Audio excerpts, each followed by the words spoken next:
Gather around, freaks. We've been in this cage a week already, and Nick has been more docile and relaxed than usual. He has a southern accent and muscles and wants us to come on his plane. So gather around the internet radio and gather around the internet fire because it's time for another edition of Hey, did you see this one?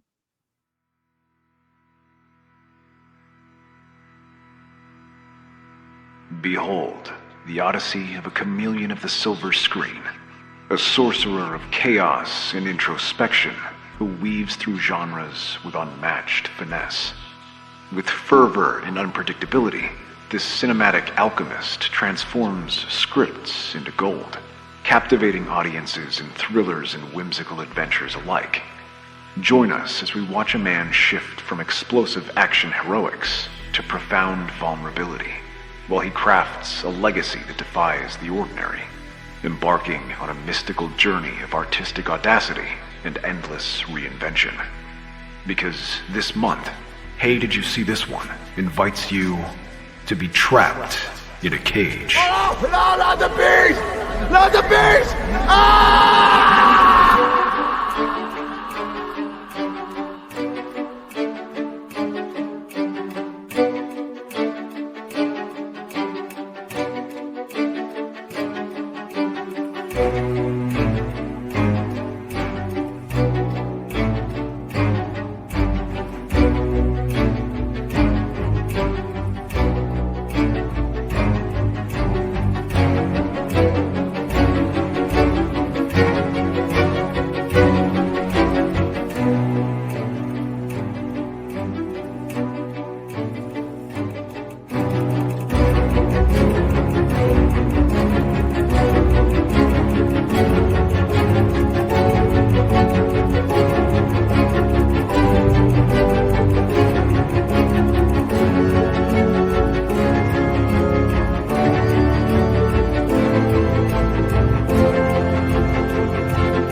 What's up, all you cool cats and kittens? It's me, that broad from Tiger King, and we're here again. And it's Hey, Did You See This One? Episode 159. Ah! Please follow us. Season 3, episode 10. If you're playing at home, last week we left Las Vegas in a body bag. This week we re-entered Las Vegas in a crashing plane, and next week we're still in Nevada.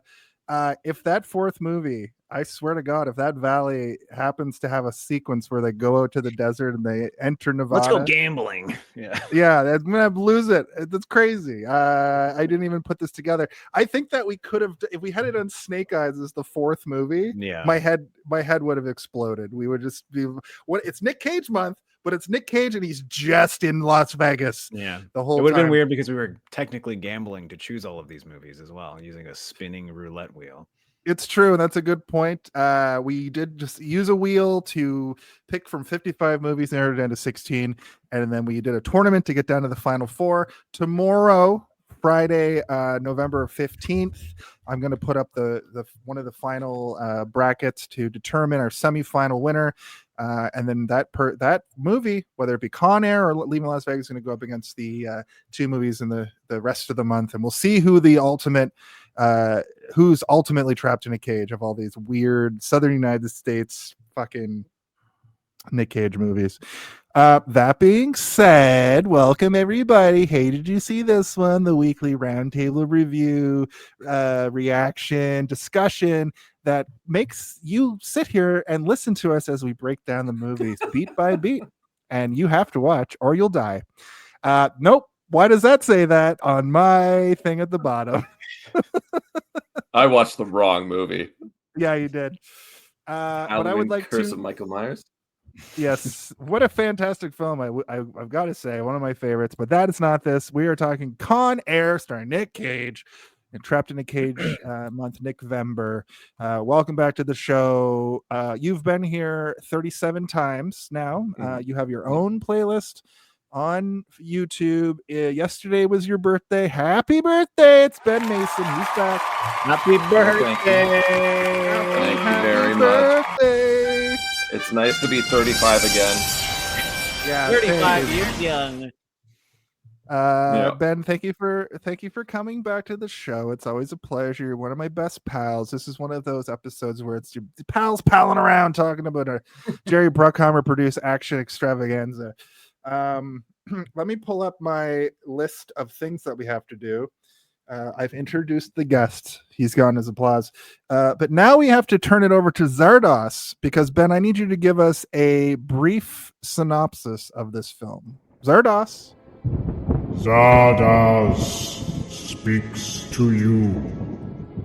He demands you synopsize this film. Tell him how, why, who, what occurs in this film. That's new.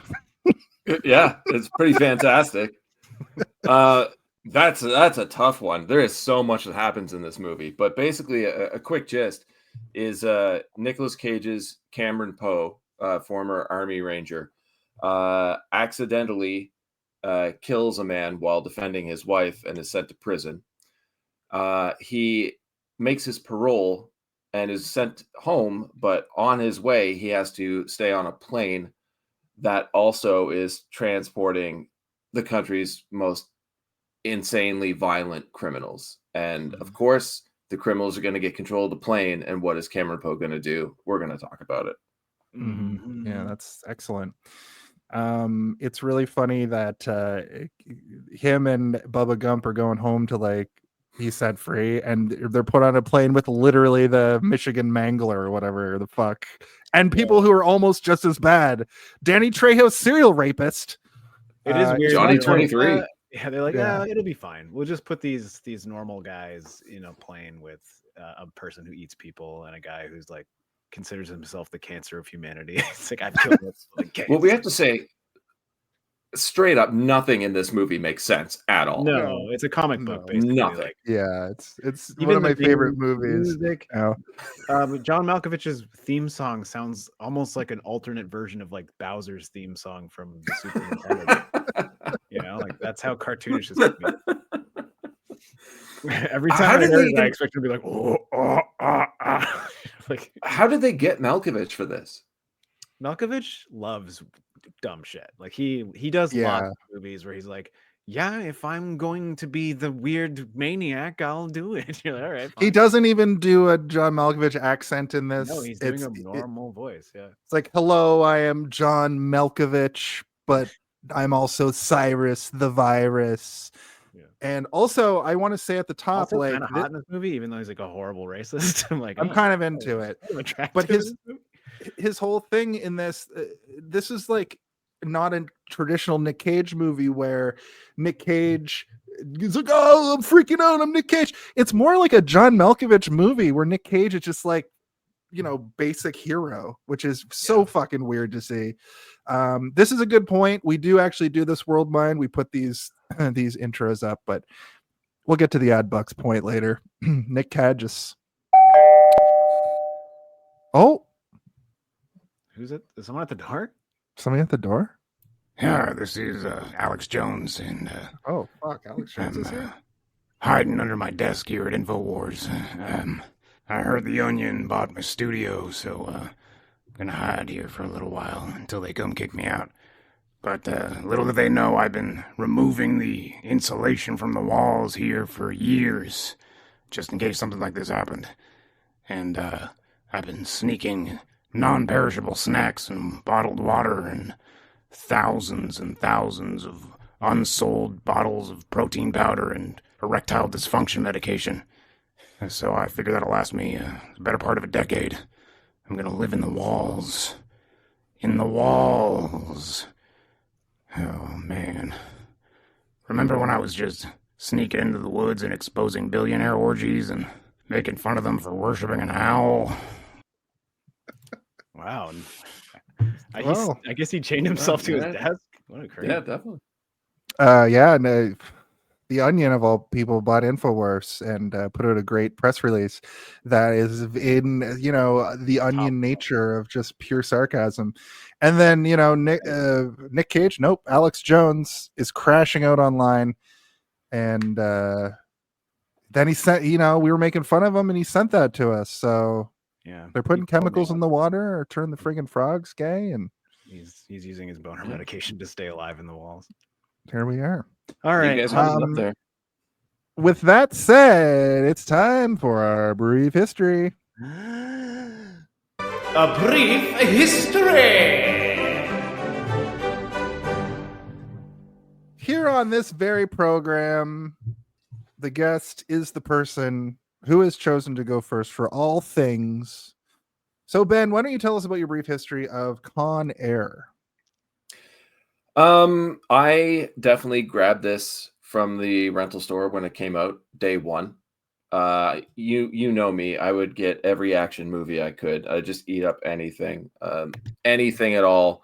I have very poor taste, hence Biodome being one of my favorite films. So, of course, you see this cover, you're going to rent it. It's got one of the most stacked casts of any film I have ever seen, none of whom should really be in this movie. But I watched it, and I watched it again and again and again. I have seen this movie so many times. It's been out for what now? Like 27 years? I watch it maybe 2-3 times a year. Yeah, it's insane. But it's I mean, I can see this being somebody's chicken noodle soup movie, like something you put on when you've had too much to drink or you're not feeling too well, or like, you've got a cold or something, and throw on some Con Air and just relax. Exactly. There are only 2 movies in the world I can do it with, and I don't necessarily like them, but I can always put them on and watch them from start to finish. Con Air, World War Z. And I don't know why, but this movie is so rewatchable that I ended up buying the VHS, of course, DVD, Blu-ray, and it's a constant rotation film for me. There's a lot to dislike about this movie, but there's a lot just to sit back and revel in how ridiculously amazing it is at the same time. Yeah. So yeah, it's been a staple in my life since it came out. That's nice. Yeah, I mean, it has a 90s nostalgia value to it for me as well. It reeks of the 90s, like sort of like what you would consider a staple film of that decade. This would probably make the list. There's a bunch on the list, but this is one of them where it's like everything about it just feels like the year 1997 in a good way, I'd say. I mean, maybe not all in a good way. There's a couple things that I was raising my eyebrows at, being like, wow, 1997, you spicy meatball. But yeah, I didn't see it until I was in high school, I think. But it was one of those movies that like people hyped it up in a way that kind of freaked me out a little bit, where I was like, oh, it's got a cannibal in it. I'm scared. I'm scared that there's going to be a man eating people, even though it's just the idea of a person eating somebody. But yeah, I didn't see it until later, so I don't have as strong of a nostalgia connection in terms of like watching it a bunch as a kid, and I didn't watch it over and over again in the way that you did. But I have seen it, I think, maybe 1 or 2 times since the first time I saw it. But watching it today, I had forgotten so much of the movie that it was almost as though I was watching it through fresh eyes, because it's been, I don't know, maybe like 17 years since I've seen it. And I liked it. I liked it a lot.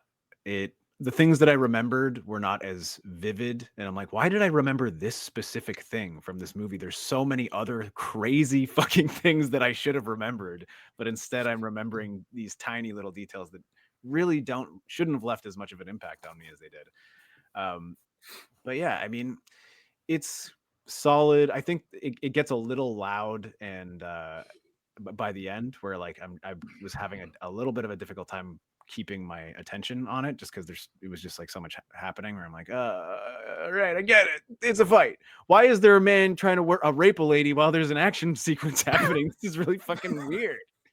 But yeah, we'll get into it when we get to it. But I was happy to revisit it. You know, like when we did this month, I kind of wanted to just do movies that I hadn't seen, or movies that are not overly discussed, or movies that are not as sort of like mainstream. And this movie is a movie that the majority of people our age have seen this movie, and a lot of people our age have affinity for it.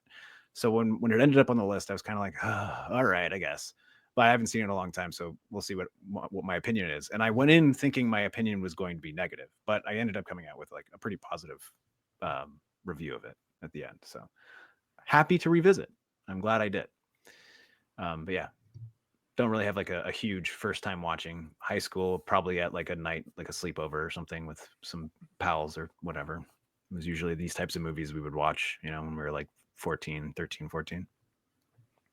Yeah, I think that's the same for me. I remember when it came out. I didn't see it in theater, but I was definitely like rented it for a sleepover, loved it. It was one of those like seminal teen movies. What are you laughing at, Ben? Demon. Film. But the thing about this movie that was interesting is after there was this lore on the playground that there was this person who went to jail for hitting somebody in the nose, and their nose bone went into their brain and killed them. And then this movie is kind of based on a true story in a weird way, because they do that at the start. Obviously, we'll talk about that at the beginning of the movie. But when we saw based on the playground lore of your childhood? No, based on the real life story of somebody going to prison for you can punch somebody in defending Riker yourself. Punching somebody. Yeah, boom. We are on a Star Trek podcast network, so we do have to bring up the fact that he Star Trek punched that guy right in the nose. Yeah, and I personally am on a Final Fantasy network, but I cannot connect this to Final Fantasy in any way, unless you consider the fact that everybody has like a gimmick. But that's the first thing. That's the first part of my brief history about this. I distinctly remember that element of it. I start this movie up, and that happens, and I'm like, oh, that's this one. That's this movie. And then all of the memories come flooding Jason back. falls off his chair, and he's like on a swing set in Halifax, like 1, 2, Freddy's coming for you. Like, oh my god. And once I got over the fact that I was watching this crazy movie, I was like, well, this is Nick Cage month. Isn't Nick Cage just like kind of normal in this movie, just like nameless action hero? No, and he is abnormal in this movie. He's abnormal. The weirdest accent.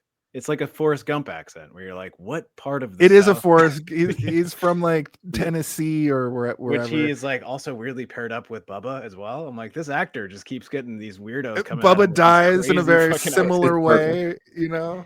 Yeah, that actor has a very specific dying face, and it's Bubba blown apart like in Forrest Gump, and he kind of does that face in this a couple times.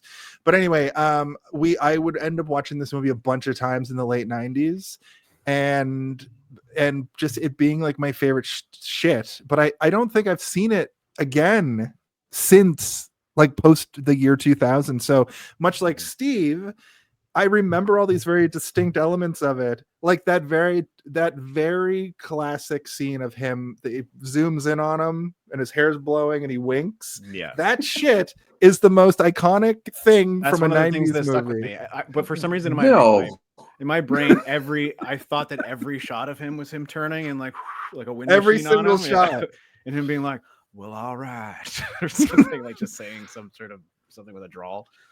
But I thought, in my memory, I thought that Steve Buscemi's character was a PDF file, and that's never really explicitly said. And we'll talk about that in the body of the episode. But it's much worse than that. He's like the worst serial killer in the history of this fictional United States, and I was really blown away. I was really blown away by all the things I like didn't remember about his character in this. His weird ability to be sort of the soothsayer and sort of like move the plot along and be almost the self-insert of like the scholarly viewer of the movie. He's almost like a narrator once he's introduced. Yeah. He's sort of just kind of explaining what's happening, in a clear, concise way. But through humor, also, which is through humor, yeah, I was about to say, and he adds a layer of levity that otherwise wouldn't exist, right? Where like there's scenes that would be far more dark if he wasn't there to just like chime in and have the other two being like, what the fuck is wrong with this guy? This guy's insane. But he's also just like, no, he's just calling it like it is, guys. You should listen to him. He might be an ally on your side.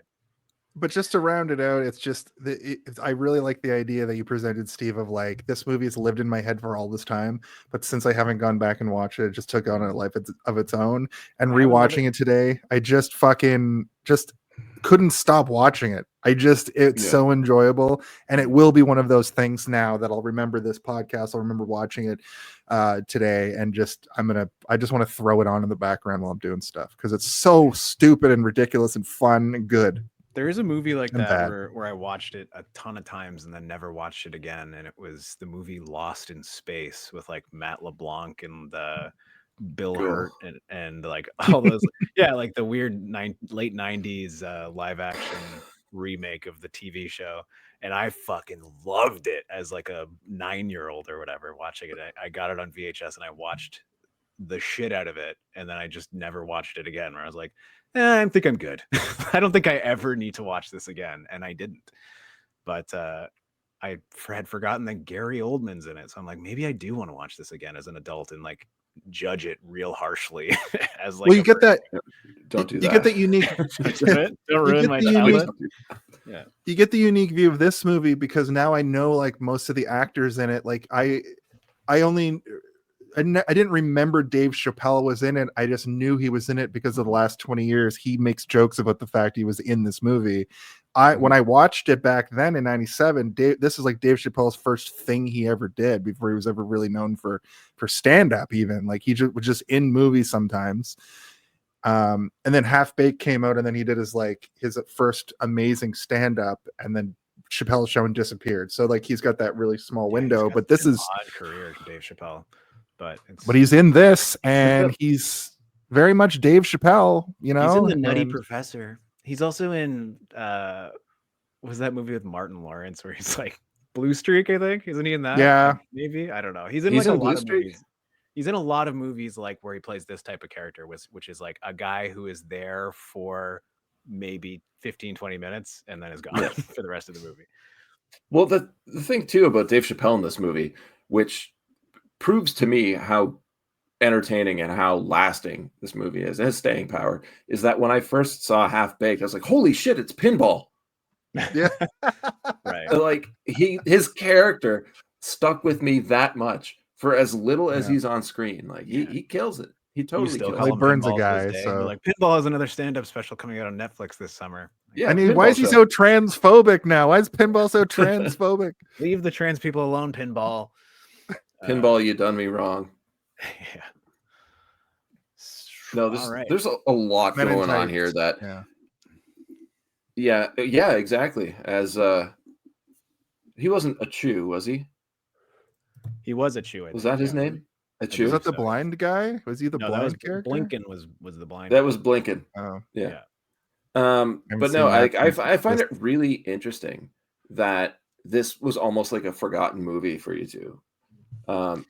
Because coming back to it, it sounds like you enjoy it today as much as I did every time I watched it every year for the last 27 years. Yeah, I mean, it's really that means something about the quality of the film.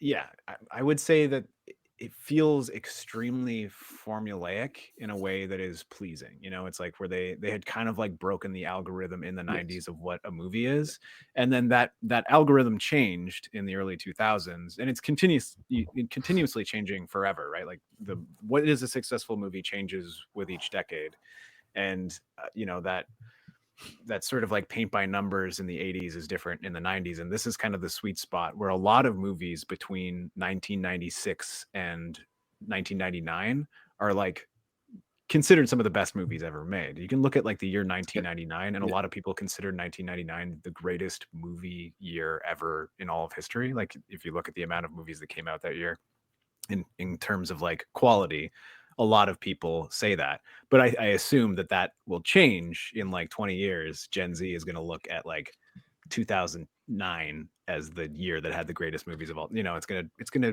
opinions will shift. I have to disagree. We all have to be okay with that. 1998 was the greatest movie year ever because Basketball came out. Do you guys want to talk about the I'm not director talking now? about my opinion. I'm talking about a list know. of lots know. of educated people's opinions, not my own. And I disagree completely. It's 1987. Yeah. The year I 1976 came has out. turned That's the year out. I came That's out, been pretty guys. dope. And then I came out again in 2011. Uh-oh. Really? That recently? Yeah, took me a while. That's what happens. Do you guys want to talk with the director of this film? Because he's done a couple things. He's done some horrible things. Yeah, we all have. All All right. Quiet on set. Are we rolling? Okay, let's shoot this piece of Sound. Speed.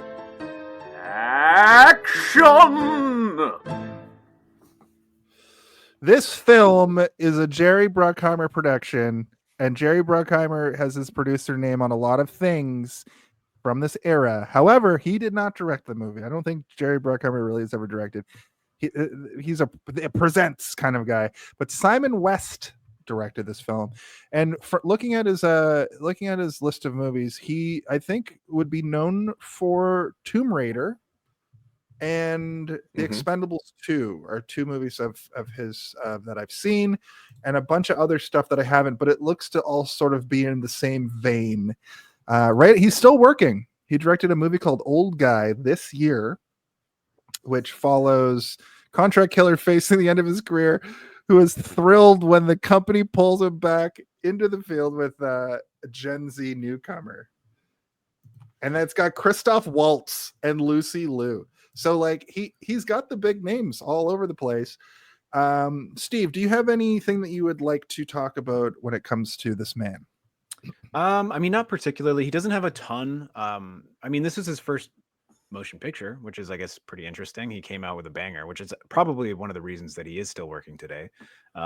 This was a wildly successful movie, and like you were saying, Ben, has some staying power to the point that people still talk about it today.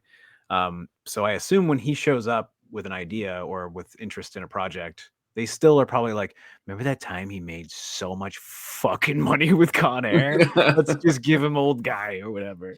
He wants to make a movie about some old guy. Let's just do it. He does have that history of he started in music videos, which we've noticed on this very show that the people that started in music videos, fair enough, but they usually put up their first and second and third movies are usually bangers. I don't know if they ever have staying power unless you're literally Spike Jonze. The thing is, like, the thing about we've talked about this before is like people who direct music videos have to have a very strong ability to tell stories visually without a lot of time. So like if you give that person 2 hours, they'll be able to sort of figure it out, especially when it comes to the visuals, right? And this movie is a very visually compelling movie. The music is so strange in this movie as well, but that's not to say that I dislike it. It has such a weird identity to it where you can tell that everything is pretty deliberate when it's happening. It almost feels like a Star Wars or something, where like every character has their own unique theme and there's DNA to them in the score while there's stuff happening on screen, which I always appreciate. And it's obviously like one of the oldest tricks in cinema, but not a lot of movies do it anymore. I think even the Avengers stuff, like it took them 12 movies for them to be able to be like, okay, so this is the Ant-Man theme and this is the fucking Spider-Man theme and this is the Iron Man theme, and they can sprinkle those in and you can recognize them.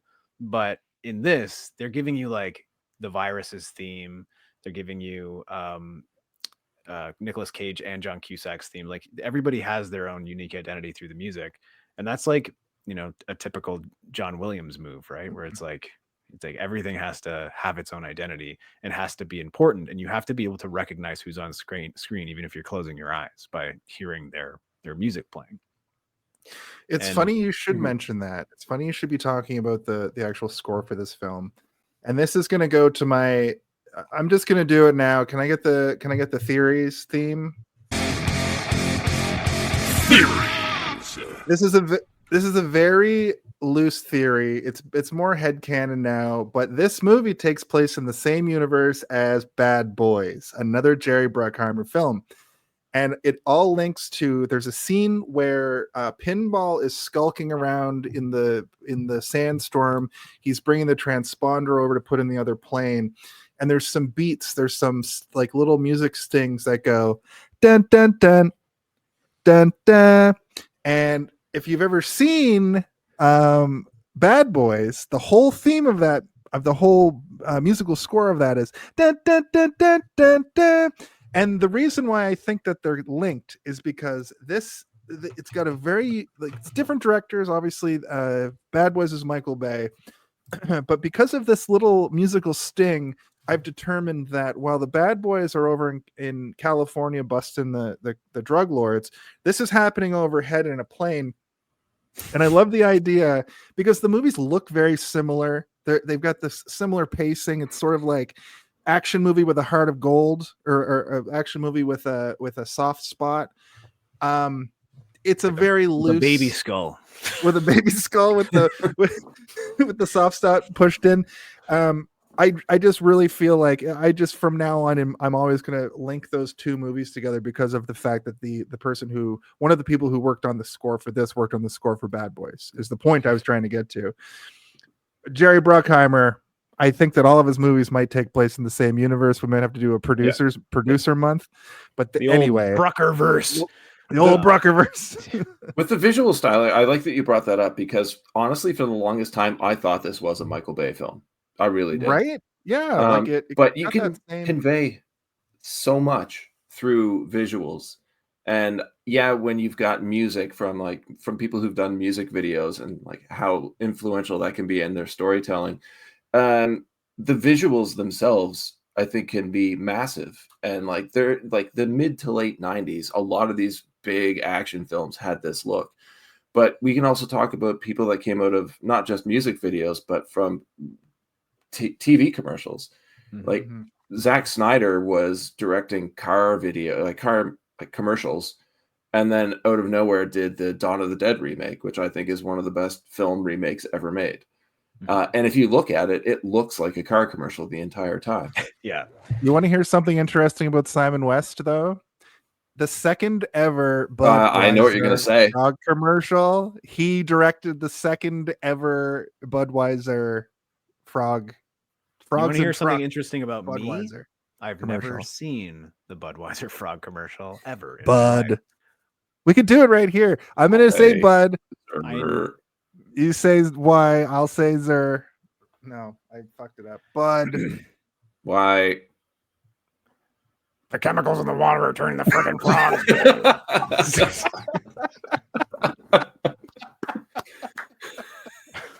Perfect.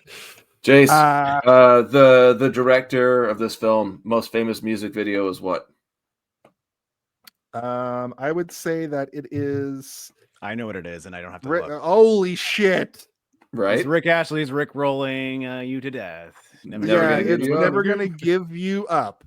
Never gonna make you cry. They should have cast Rick Astley as a character in this movie. Cyrus the Virus. Yeah. Perfect casting. Or Johnny 23. Or when the mask comes off of Steve Buscemi, it's actually Rick Astley. He's Rick Rolling before it was even a thing yet. He just sings it. Like, oh my god! Also 1987. Just saying. Oh, it was a good I'm year. no stranger to love.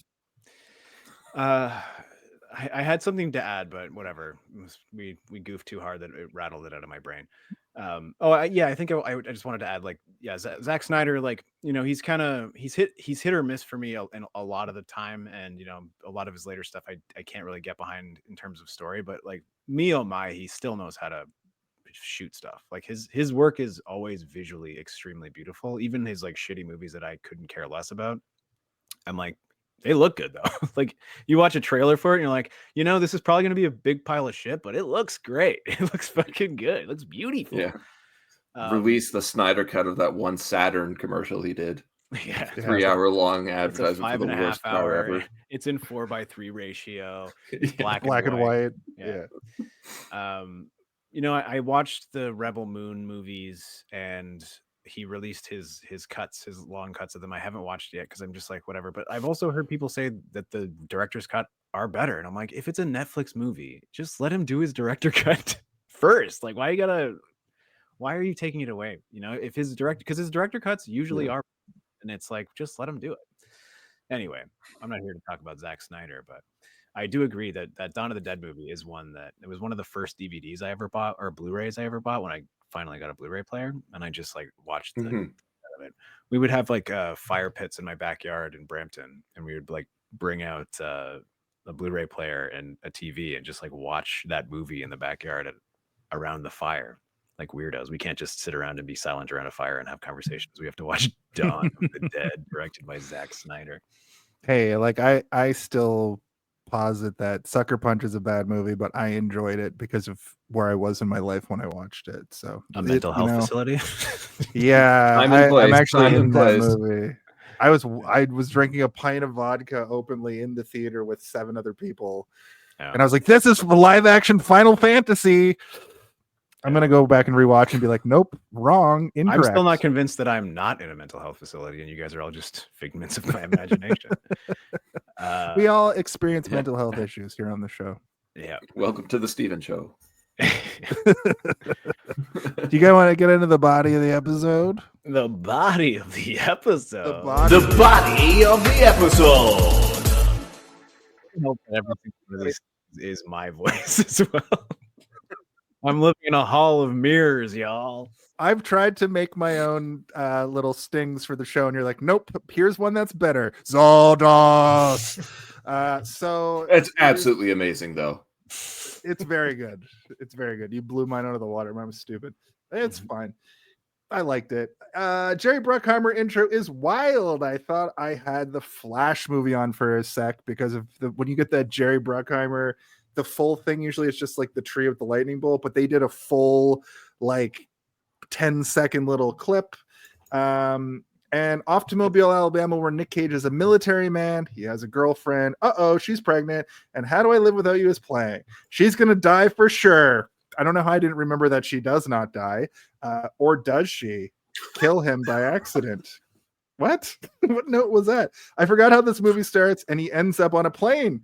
Right. It's the punch his nose into his brain movie based on a real story. And I'll just go to the actual chat GPT telling me to stay on track. Honorable discharge Marine Cameron Poe returns home, but a bar altercation leads him to killing a man in self-defense. He's sentenced to prison for manslaughter. Fun fact, Cage trained with a dialect coach to perfect Poe's Alabama accent and worked out rigorously to embody his character's physicality. Interesting, he was being looked at to play Superman at this very moment in time. Could have played Superman right here. Perfect for the long hair, late 90s Superman. Which would have been wild. Yeah. I can't imagine. Which we did get to see in The Flash, which I just mentioned, which was terrible. The CGI fucking bullshit. I mean, I watched it and I went in with like hammer to the knee low expectations. Like I was like, why am I doing this? And then I watched it. I'm like, it's not that bad. Like, it's not as bad as everybody said. I was like, it's just like a shitty movie. It's not. It's not I like watched the it worst twice. thing ever made. Fine. Can I ask you I two like a question Batman. about this scene? Yes. He's coming home from where and how long has he been gone? I think he's been gone for 1997. No wars were happening in 97, but he was he's coming home from military. War, you mean? Yeah, probably because it's like Iraq they haven't seen each other in forever. Yeah, she does not look pregnant whatsoever. No, maybe she got pregnant that day, that night. Well, he says later that she was weird. She said she was 3 months pregnant.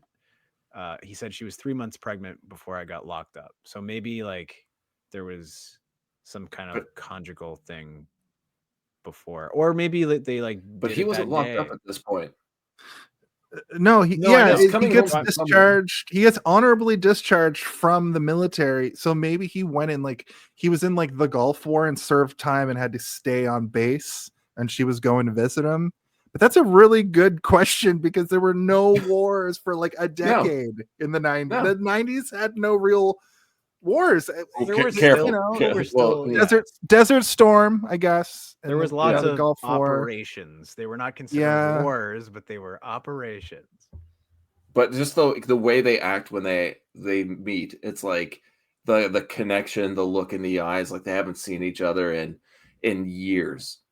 I mean, you can have that reaction even after like somebody's gone for a week. It can be real. It depends on like he might have gone through a lot of shit. Maybe he went through some stuff and he didn't think that he would ever see her again, and he's so happy to like I survived and I'm back. We don't know.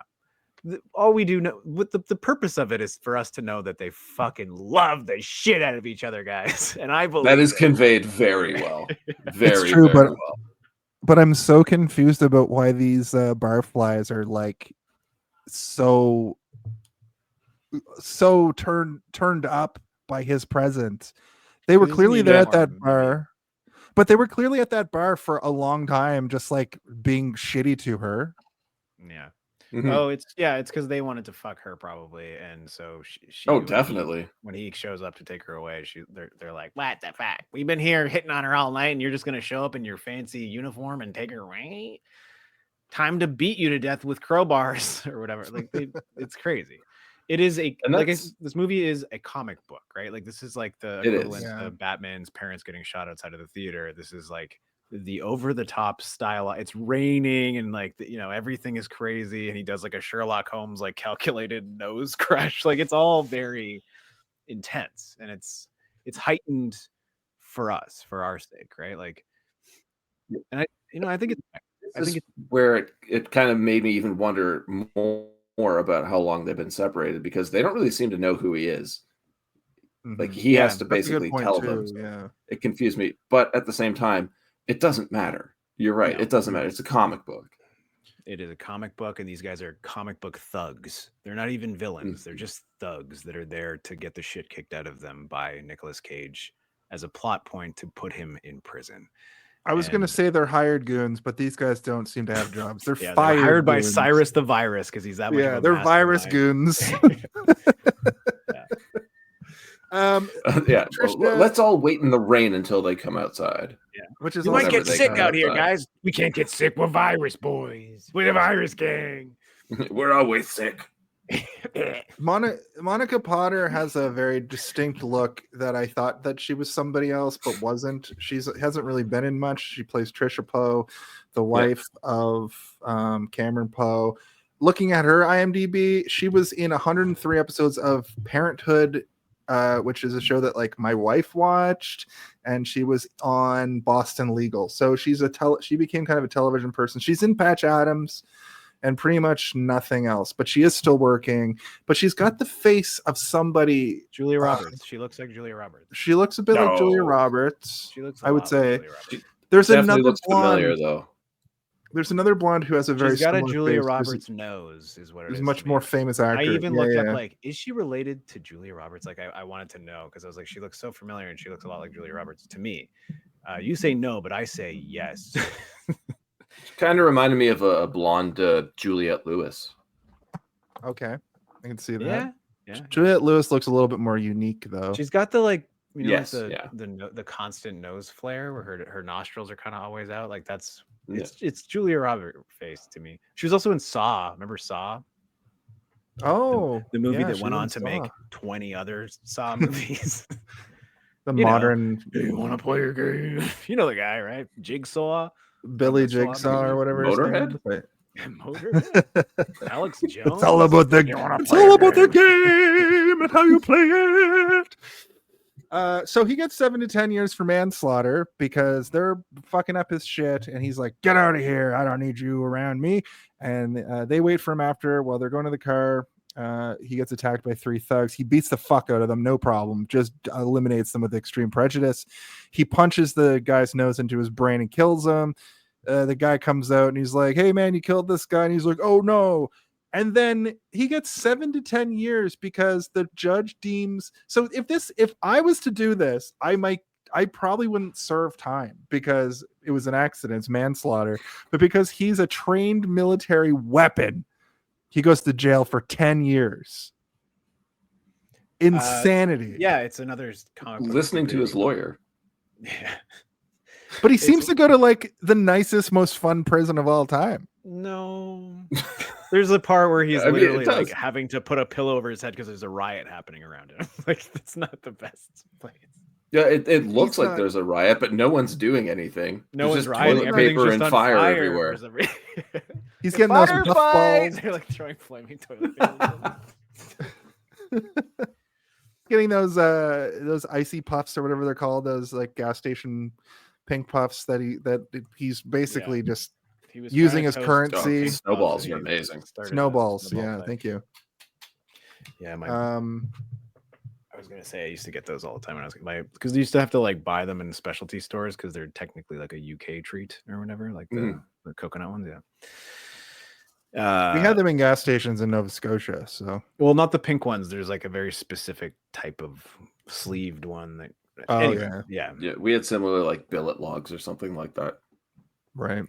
So good. If you like marshmallow and chocolate and coconut, that's so good. Yeah. So good, delicious. We get the opening credits with him sending letters to his daughter. He defended his wife's honor to get here, and he just laughs when she tries to tell him she's getting bullied. Oh yeah, this was the scene where she's like, "The boys are picking on me at school. It's all terrible." He's like,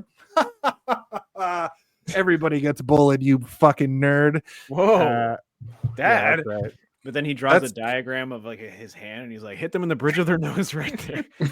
All your problems will be taken care of." The bridge of their nose. It's only goes up 7 to into their- 10. Yeah, Yeah, it's only 7 to 10. And then the crux of the movie begins. He's getting out of prison after all this time. Him and Bubba Gump Shrimp are being let out. At the end of the movie, the woman is His like, name's Baby O in this movie, by the way, or Odell. okay, Baby Odell. We should probably refer to him as his character name from this movie and not Bubba Gump. Not Bubba Gump. At the end of the movie, is it the woman cop who almost gets raped repeatedly, or is it another person who's like, "You should have taken the bus"? I think it is the woman cop. Is there a part at the beginning here that I missed where they're like, "You can take a bus, which will take 3 days, or you can get on an airplane called Convict Airlines"? And yeah, I think they give him the choice, but it's like also like he wants to get back because of the birthday, right? He wants to be there for his daughter's birthday. Yeah. Which makes sense, but again, comic book movie. In reality, they would not give him the choice of like, or you can go on this crazy plane that has cannibals and rapists and murderers, and it's gonna be pretty dicey. Also, there's a secret agent operation happening up there at the same time. It's gonna be wild. And then to your point of the comic book movie, when they show the plane for the first time, it's the most movie set thing I think I've ever seen. Yeah, definitely. It looks awesome. Yeah, it looks I'm not great. complaining. I'm just saying the reveal of it, like this cop is walking through the hull, and it just, I'm like, why does this look like an action play set for a Nick Cage action figure to like?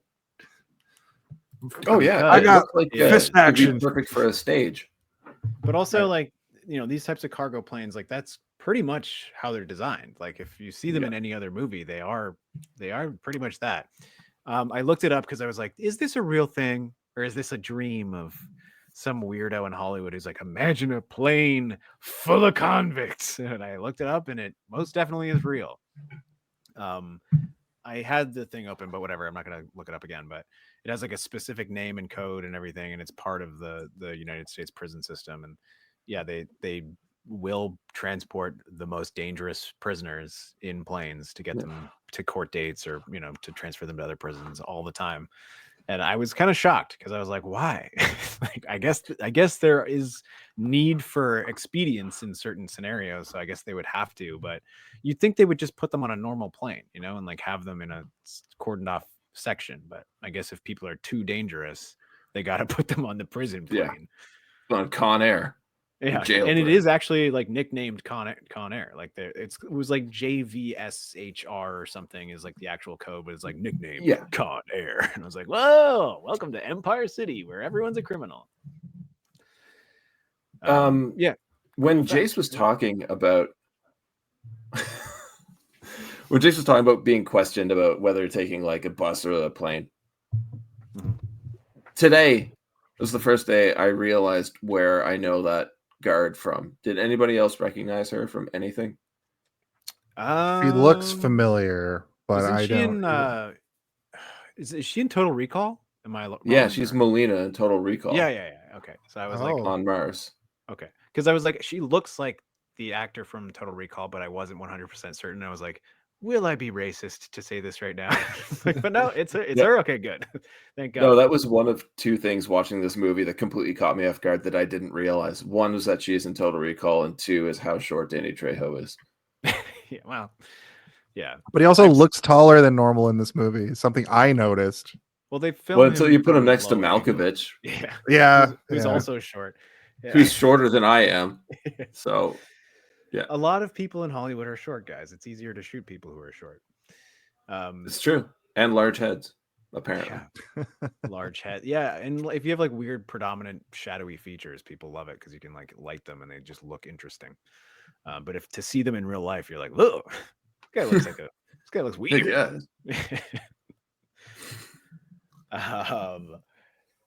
Yeah, I mean, but I've seen pictures of Danny Trejo in real life. Like every single picture I've ever seen of him where he's like in public taking a photo with someone, he's shorter than everybody. So I'm like, he must be pretty tiny, right? Like if everybody's taller than him in every photo. But then like Ving Rhames is probably 6'5". Yeah. Massive. Yeah. I've got a bit of a fun fact before we move on to the plane. The Dear Casey letters add emotional depth. Thanks, ChatGPT, idiot. But Cage reportedly kept a photo of his son nearby while filming these scenes to stay connected to his role as a father. Interesting. That's pretty good. I feel like Pretty that's good something that I would do. Yeah. Like, because it is hard to like artificially create emotions, but it is really easy to fall into emotions when you have something like that, you know, like something that has an effect on you at like a primal level. So I can see that being a useful tool instead of looking at a picture of some actor that you've never seen in real life being like, this is my daughter. I can easily see Cage doing something like that, though. That doesn't surprise me at all. It seems like he would try and personalize every role he has. Mm-hmm. It's like Sam Jackson with his wig guy. Sam Jackson, like, I need to have a new hairstyle in every movie. I feel like Nick Cage is like a halfway there method actor. He's not quite a Daniel Day-Lewis where like on set he's gonna like be an asshole to you because the two characters and you and the other character are like. I heard this thing about I forgot what movie it was, or it was a play or something, but the actor was talking about Daniel Day-Lewis was an asshole to him the whole time because they were feuding in the play or the movie, and then after the fact he was like, hey man, great job, that was a good, you know, once it was over. But I feel like Nick Cage, when he's in the scene, he's like so intense and you're like, what the fuck? And then after the scene is over, he's like halfway still in it, but it's really just his Methodist like vision that he's like weaving into the character instead of just like, I don't think he was walking around the set acting like I think that like the whole time. Daniel Day-Lewis has like talked about this in interviews and stuff where he's like, the reason that he does that is because he's like, I am not a good actor and I actually have to do it, or else when it comes to actually shooting, I won't be able to slip in and out of the role. I have the payoff. Right. Yeah, I mean, obviously, gold. Every time this man has acted, it's like, would you like another Academy Award, sir? He's like semi-retired because he can't keep doing it. He's like, I can't go to that place anymore. I need to go to Italy and make shoes. Yeah. Which is his next movie, The Shoemaker, starring Daniel Day-Lewis. That's what he literally did in real life. He's a cobbler. No, I know. He's cobbling away in Italy. Looking at you're talking about acting styles. You look at the entire cast and everybody has such a different acting style. Can you imagine what some of these guys were thinking when they were confronted with Cage going almost full Cage? Yeah. But he's like, I think they were all trying to like compete with his ability, and this is a reserved Cage performance. I honestly think this is a bad okay. It's not a bad performance because the character is believable in the sense of like I understand this character and I like the character and I like watching the character, but there are so many times where I'm like, this is such a molasses thick level performance that it's like it borders on goofy, but because the rest of the movie is goofy, it's fine and it fits right in. It is like comic booky, cartoonish. There's even a part where he's like, "We're in a Saturday morning cartoon," and I'm like, "Yeah, you are. You definitely are, man." Like, I say, we're in some sort of Saturday morning cartoon here. Look at Colm Meaney from Deep Space Nine, who has a like Irish accent. Look at his crazy flying off the handle, yelling and screaming in this movie. It's so over the top. He doesn't really break his accent either. I noticed. I was like waiting for that like Irish accent to slip through a bit because he's He's from Deep His Space American Nine. accent is always very like affected already, right? Where he's Yeah. got a very specific type of American accent because it doesn't sound like a normal accent or even like a regional accent. It's like his version of an American accent that he I'm uses. fucking FBI over here. He also It's has kind of what the he's doing. funniest line in the entire movie. I don't know if you guys also agree with me, but I'm like, this should be a T-shirt maybe. What one was it? He says, I wrote it down. I'm It's curious. So funny. He says, I don't know, he's off saving the rainforest or recycling his sandals or some shit. What the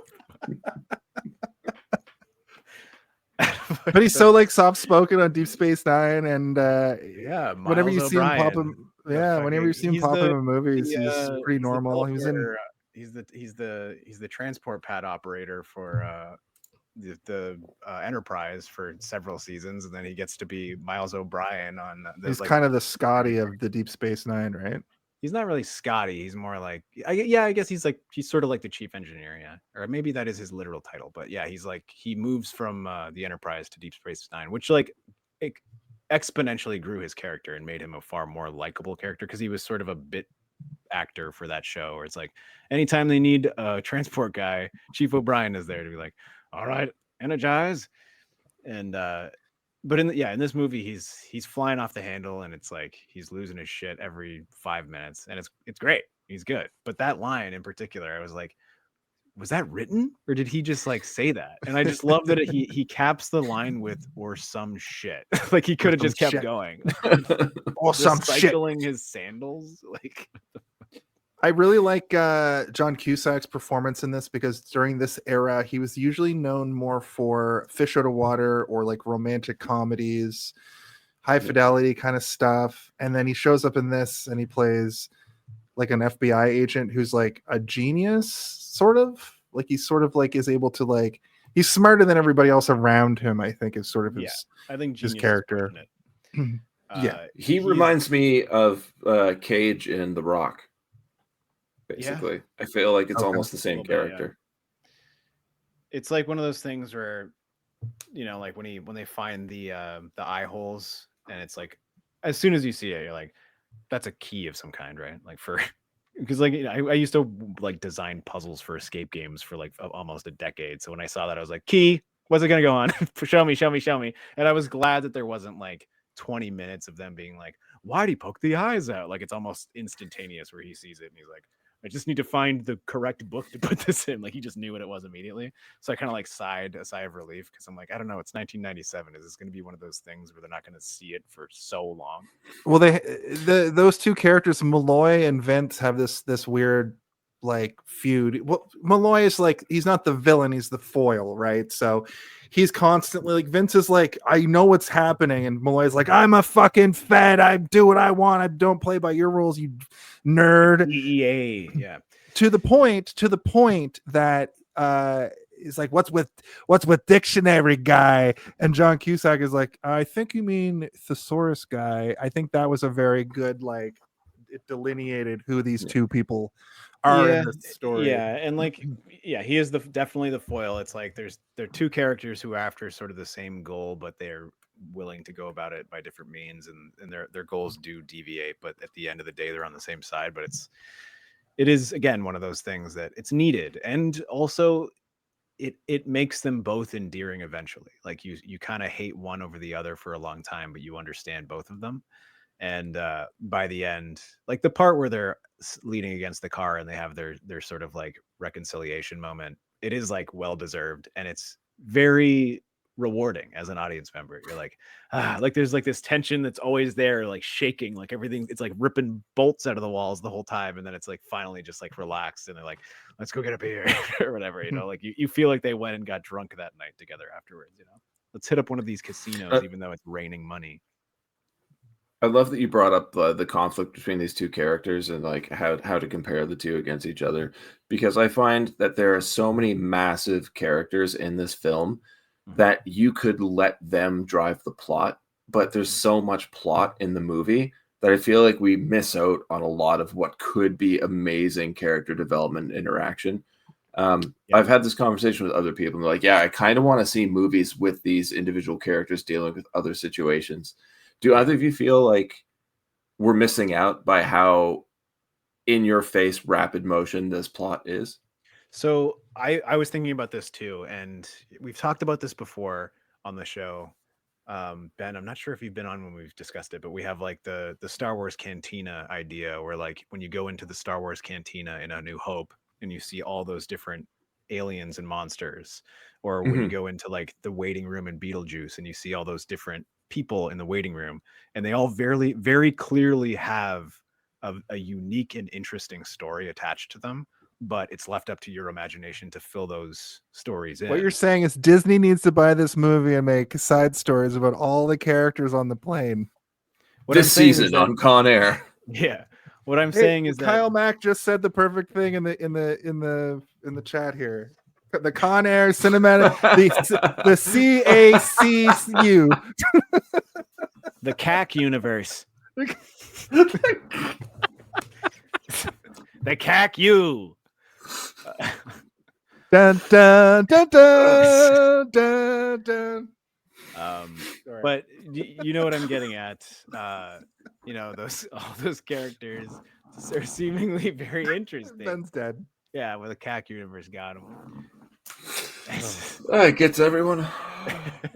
Sorry.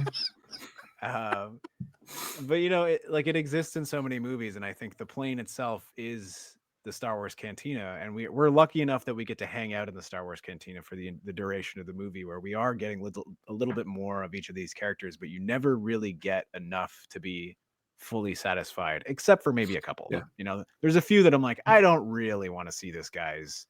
I don't want to see Danny Trejo's 23 rapes. You know, like I really don't need to see that, and I don't want to see that. Or 200 if he has the right poison. But I do want to I want to know more about Steve Buscemi, because he seems like throwaway line that he says. Yeah, he might. That's the accent caught me off guard like that. That's my Danny Trejo over here. Sorry, Steve. Go ahead. Sorry, Steve. It's okay. It's okay. I know that Jason loves doing his Danny Trejo impression. I'm fucking Johnny Trejo. He can't stop himself. Anytime it comes near, he's like, I gotta do it. But there is the weird I don't know the character's name, but like the sort of like comically over the top like prison bitch in quotation marks, like the character who like as soon as he's given I found a dress. As soon as he's given an opportunity to put on a dress, he puts a dress on. Yeah. And I'm like, I am kind of interested to know about this character, and I'm interested to know about like, was he like this before he went to prison, or did he become like this in prison? Maybe he was like a crazy drag queen who killed some people, because why is he on the Con Air plane? Like, he must be a crazy criminal if he's on the Con Air plane.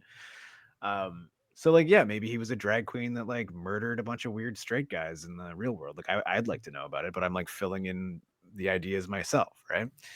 And I feel like most of the characters, we do get like a little bit of like a Suicide Squad style intro to most of the characters at the beginning, but then we like as the plane is being refueled literally with fuel, it's also being refueled with new characters to like. Well, that's what I wanted to bring that up, because that was another misremembering. I thought they were just in the air the whole time, and that whole sequence in the desert, I thought the plane crashes there and then the movie plays out there. I forgot about the Las Vegas segment at the end completely, and the fire truck and Cyrus's head going, like there's so many things that I just forgot about this movie and just assumed was pressed into this small amount of time, that the fact that all of these characters are introduced in this way is so interesting. I will just say, to move the plot forward a little bit, Poe boards the prison plane nicknamed Jailbird alongside notorious criminals being transferred. He meets diabetic inmate Baby O, his friend, and criminal mastermind Cyrus the Virus. He doesn't Grissom. meet him. I don't know why it says that. It's they've known each other for years. That's AI hallucinating. But my point is during the sequence we meet Johnny 23. He's there right from the beginning. The drag queen character comes on after, when they go down to Carcer City, or just gay man. He would be like, like when people become femme in order to like become sort of like a a piece of property in prison, which is like a really gross thing to think about, but like that's a reality of prison is like. But there's that people, like it's sometimes Ramon people go in there Martinez, and- known as Sally Can't Dance. Sally Can't Dance. Okay. Yeah. There's the mass murderer who comes on before we meet Green, right? Who is like, I kill that. They explain the difference between a mass murderer and like a serial killer or something too during this segment. Yeah, he's the only other character that's put in a cage other than Cyrus, which means he's extra dangerous. Yeah, Billy Bedlam. Billy Bedlam, which is a fucking great name. Did Stan Lee come up with all the character names in this movie? Yeah, he was. They called up Stan Lee when they were writing this. They're like, Stan, you got any names for me? He's like, how about Tommy Gunn? And they're like, no, maybe a little bit more reserved. And he's like, how about Goomba Gat? They're like, all right, Stan, we'll call you back. Okay. How about Flat Top?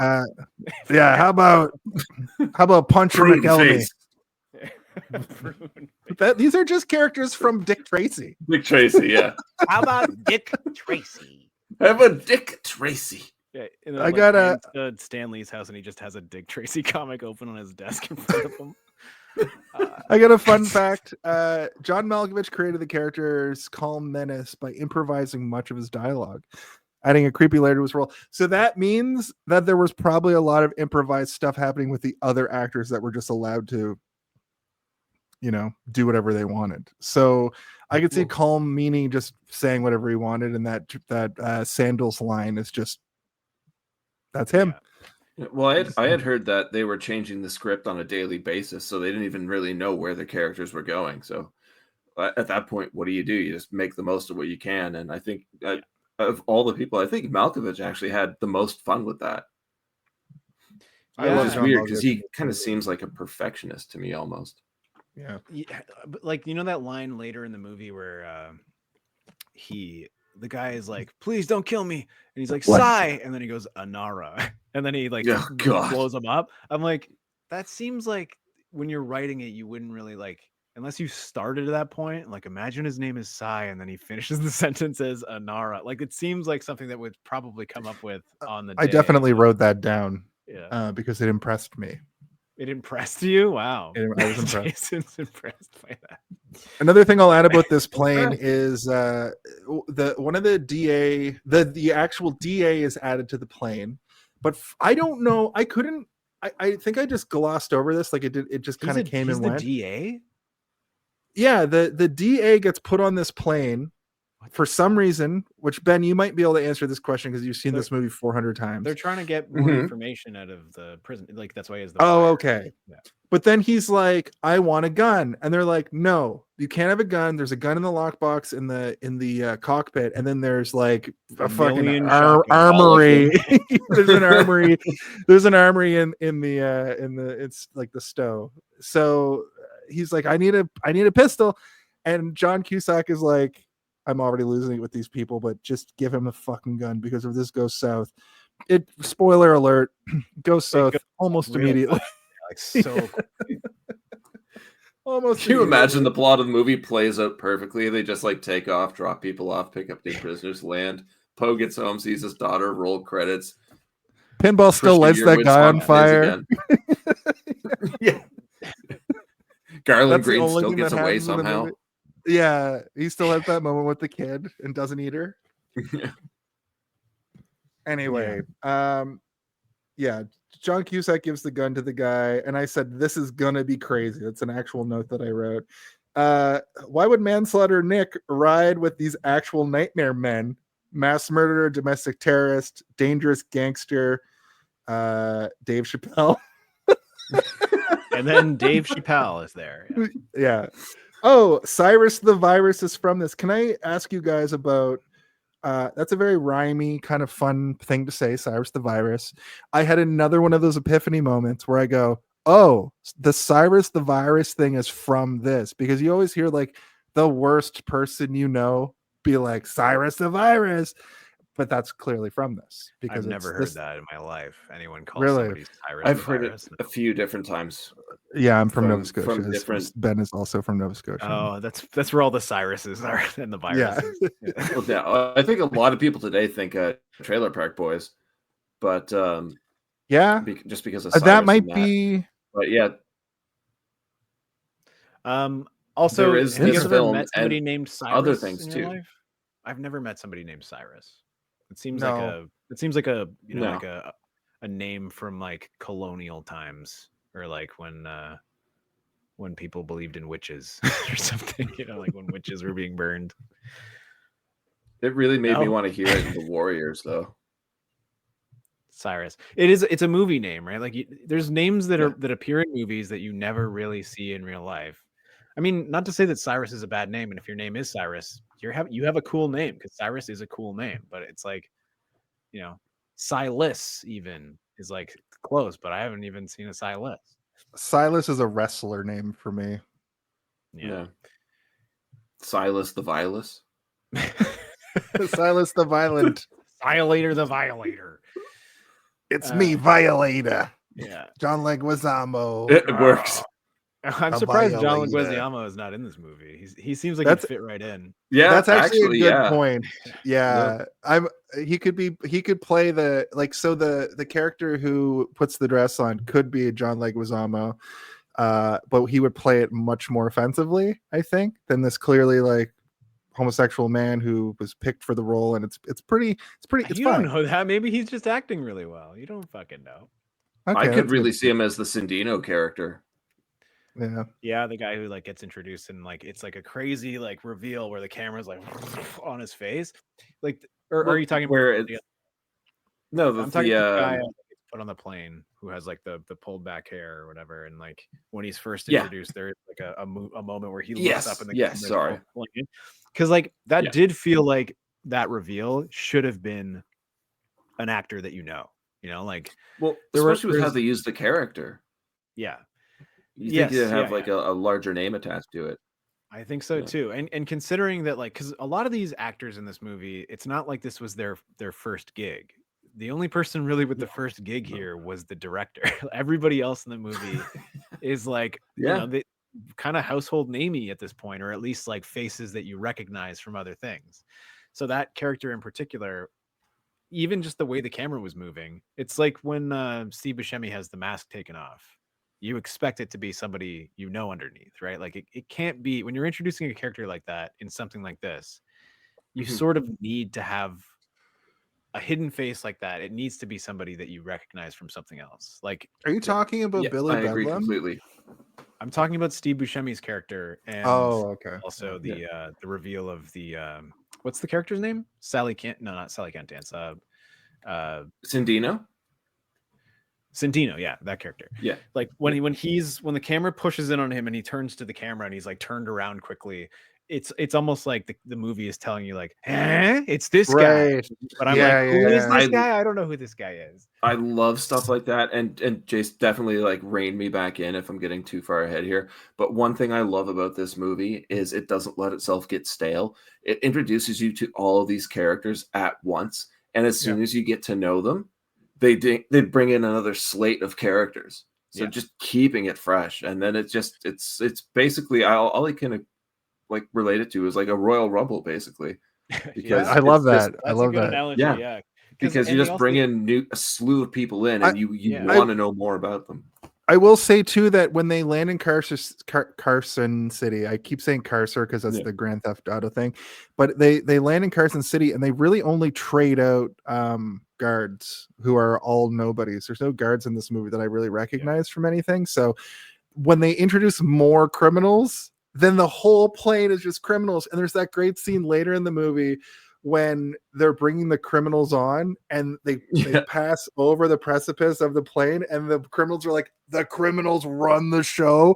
I thought that was that's such a good like moment in the movie to be like, oh, we're good boys. And then I look at the runtime of the movie and I'm like, there's still fucking 70 minutes of this movie to go. It's great. It was the pacing right there is pure perfection. Like I was on board again. Like even it's caught me off guard. And how many times have I seen this movie? But it just keeps bringing you in step by step by step. One of the things that's really fantastic. Good about the introduction of that new roster, it almost feels like if you're playing sort of like a a video game where you have like a roster of like like a real-time strategy game, and you're like, I'm low on troops, and then you're like, okay, I found a station, I've got more troops. It's like that kind of like you're re-upping on your. You get a new roster. named. You get Yeah. 3 new named But, like, characters. Yeah, but immediately all 3 of those characters start moving around and doing things, and you immediately recognize like what their abilities are. Like the one guy, Swamp Thing, like goes right to the cockpit, and he's like, he rips out the tracking device, and he's like, here, take this and put it in another plane. And like they all know what they're doing, and they have like a job already, which you're like, how the fuck did the virus get all this communication networking through all these other prison networks? And it's like, oh, he is like a virus. He's literally a virus that is spread through the fucking correctional facilities. And of he's all the of Joker. America. He's full on. Cyrus the Virus is like John Malkovich would have made a great Joker. Like if they had made the Superman with Nick Cage, if the Joker's in it and it was just played by John Malkovich, and John Malkovich is killing Batman in the Superman movie. Fuck, let me write some Marvel or some DC I shit. just want Speaking- to ask you one simple question. How do you think I got these scars? You're like, How "Oh, do you God." think I got these scars? We're doing emo Phillips impressions now?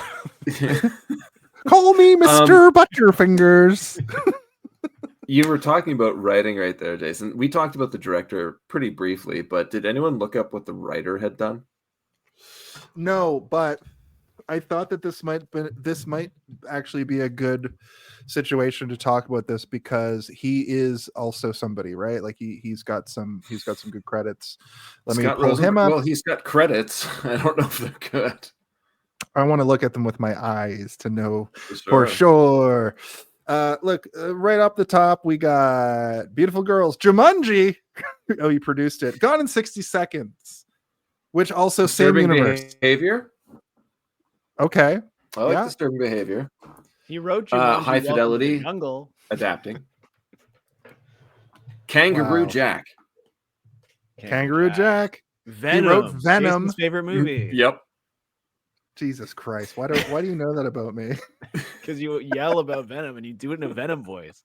Jason calls me in the middle of the night and he goes, Steven, I need to talk to you about that. I need to talk to you. I need to go to the convenience store and talk to the old Asian lady because she is so sweet. I want to eat her brain. Oh, Disturbing Behavior. Yes, Disturbing Behavior is a fucking great movie. Yeah. Oh my goodness. Apparently, he acted in Con Air as in an uncredited role too. And another Craft dealer. thing, he wrote a screenplay for an episode of the Tales from the Crypt TV show, and I like to talk about my mind prison when it comes to horror. There's an episode of Tales from the Crypt. I wouldn't be surprised if he wrote this, but about an abortion clinic that I saw when I was way too young when they were showing that. Or as we call it here in the crypt, an abnortion. He also We wrote take it High out through Fidelity. your mouth. Oh Jesus Christ, Stephen! what? I was just being the cryptic. That's what he would say. We lost 2 viewers because of abortions. No, I said abnortion. Yeah. Yeah, totally Listen, different. I'm gonna push the plot ahead a little bit right here. You don't want me to do my for another hot 5 minutes? No, I don't need a hot 5. I don't need a hot 5. Wait, what? Billy We Bedlam. can talk about Scott Rosenberger. He wrote Gone in 60 Seconds, or as I like to call it, Bone in 60 Seconds. I was waiting for abnortion again. As I like to call it, abnortion. Yeah, Billy Bedlam Oh, taunts. Kangaroo Jack, or as we say, Kangaboo Jack. What's like the Saturday morning character? That probably would have made it to air. Yeah. Yeah. I didn't get offensive enough. Venom, more like Excuse me. Venom, nom nom nom nom on your boner.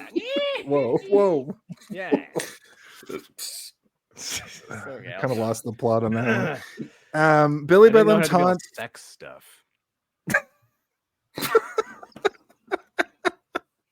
Billy Bedlam taunts You're doing great.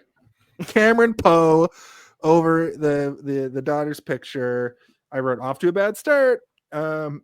What's the reason for putting the DA with him? We talked about that. Danny Trejo is a serial rapist. Johnny 23. Oh fuck, John Malkovich and Ving Rhames had pins in their skin. Oh, there's a whole thing happening. so Dave weird. Chappelle lights the Indian man on fire while the other two escape, I guess. I think he's Chaos. Indian. Is he not? I don't think he's Indian. I think he was a giant Indian man. Mm-hmm. Like from India? Star I thought he actor was- too. I thought he was No, like indigenous person. Sorry. Oh, okay.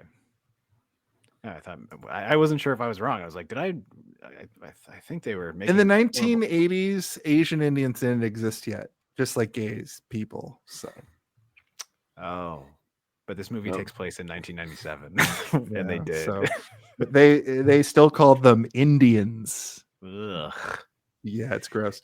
Let me just set the stage. During the flight, Cyrus and other inmates initiate a brutal takeover, overpowering guards and taking control of the plane. Poe decides to stay on board to protect Baby O. Fun fact: the movie used actual prisoners as extras in certain scenes, enhancing the realism.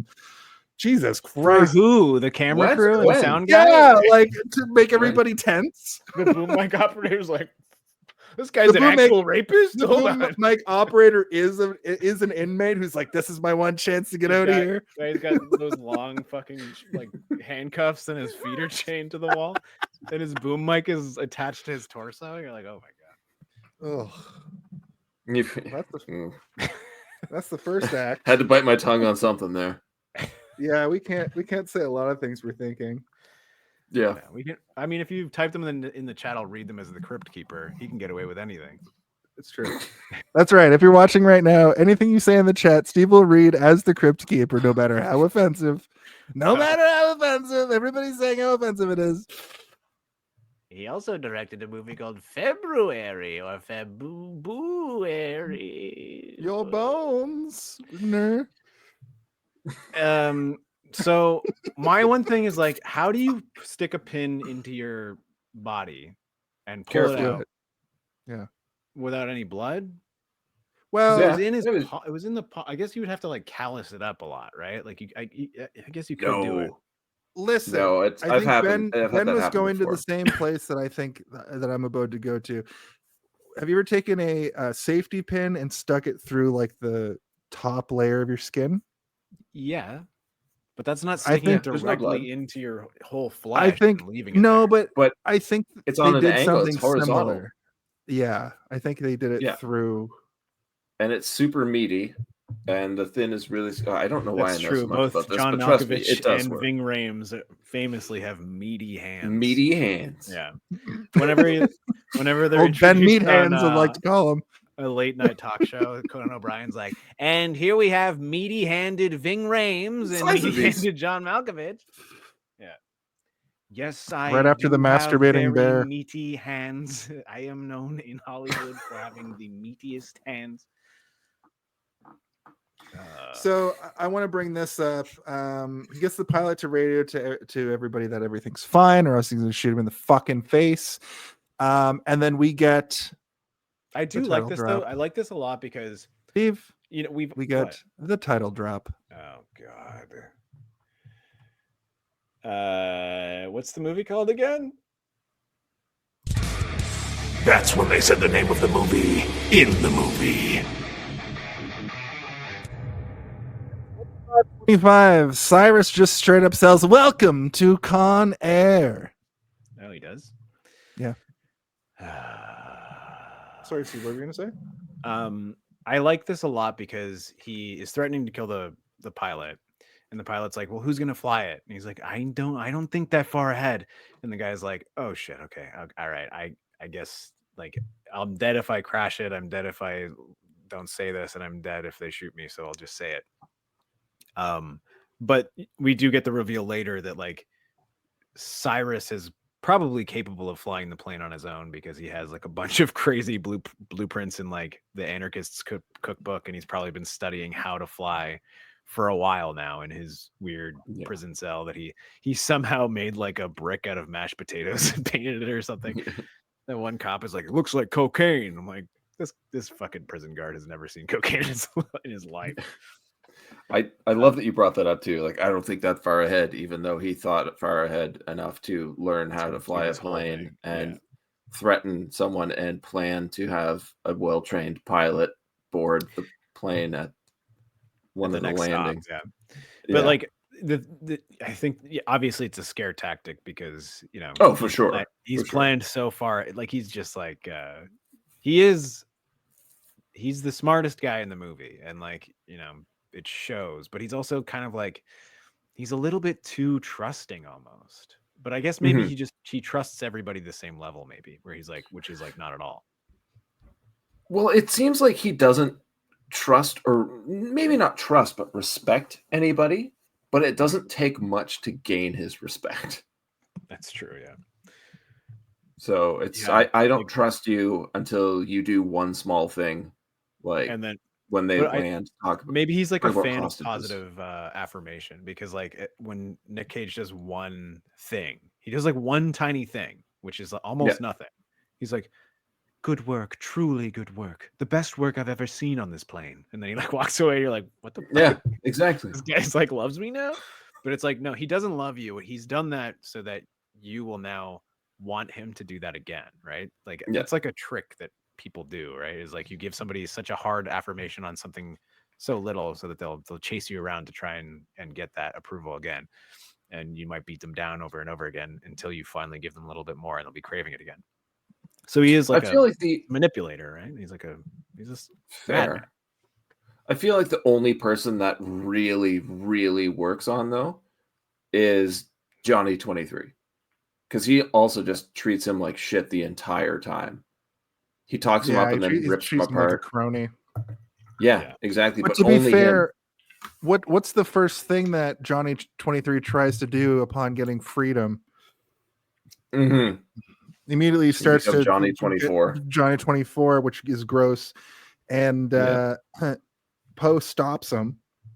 I think that is also kind of smart in terms of a writing sense, because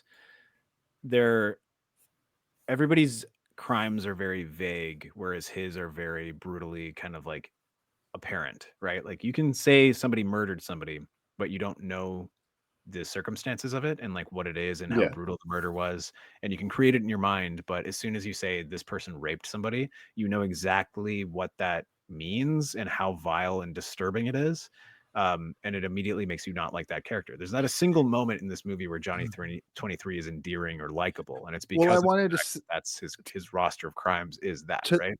To that note, that might be a glaring problem with this movie, is that his character is almost played like for comedy a little bit, like in a really gross way. Like, well, I would say that it's not necessarily a problem, because I hate that character and nothing that he does is funny or good or nice or like in any way going to make me be like, haha, nice.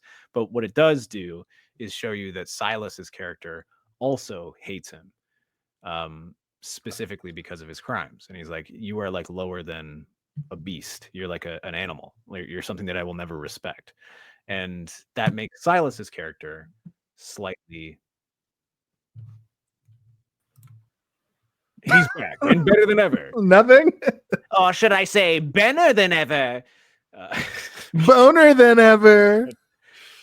So what I was saying was, it might not be a fault of the writing because you hate that character and there's never a moment where he is funny or likable, but it does in that moment make you not respect but like Silas slightly more, because he tells Johnny 23 that he is an animal and he's nothing more than an animal, and he'll never respect him no matter what he does because he's disgusting, and he has absolutely no time or respect for rapists. And like, yeah, I would say that's like almost a strength. Yeah. Even saying like as soon as he tries that when he gets free is like he calls him out like, can you fly, Johnny? It's like, no. He's like, we'll keep that in mind, like so on and so forth. Yeah, like he'll throw you in a plane at any minute, like any second he'll just exactly back. Yeah. So like, but then Cyrus turns around and like needs to get everybody on his level and shoots the DA right in the head because the gun is revealed. He shoots him in the heart. Or in the heart, sorry. But during all this chaos, I have a like, feeling this movie had like a rough time with the ratings board, so they probably were like, no headshots because that's going to really push it over the top. Because there's a lot of other stuff going on in this movie that would have been pushing against the ratings people, I think. yeah. So we get to the point where they need to drop 6 people in Carson City. Poe calls an audible, tells Cyrus that he's been in prison for 15 years. Even though he's literally free at this point, like he's literally a free man at this point, and he's gonna. He's gonna try to save the day, DAY in capital letters. And he gets his picture back from Tony Bedlam or whatever. He also tries to save the day, as in the DEA, which is the guy that is in the back who has his secret gun. Who's dead now at this point? Oh, he died. I guess Dave Chappelle. This is the other part where you're like, oh, John Malkovich, you didn't need to be rude about with racism. We did skip over how this all happens. Initially, they pull the pins out of their hands. Meanwhile, like they're breaking out of their cuffs, and Pinball just pours a bunch of, like, I guess, gasoline on the giant indigenous man. He barfs up like a little bladder, and it's like this sort of like little squeeze tube, and he breaks it off and he squirts the guy, and the guy's like, what the fuck? And he's like, if you survive, please don't hold a grudge against me. Like, and Dave Chappelle, where does the match come from? It's probably I was just gonna ask you guys. Well, he barfs up like a little baggie, so the match is probably in the baggie with the thing. That's what I assumed. Like, I'm not thinking too hard about this movie, guys, but like, what if the match didn't work? Baggie.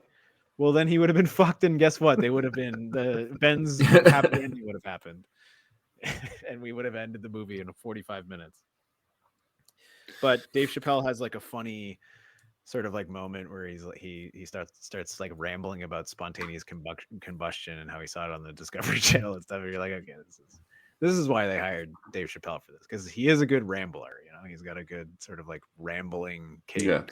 Yeah. Goes up and go home, baby. It's too late.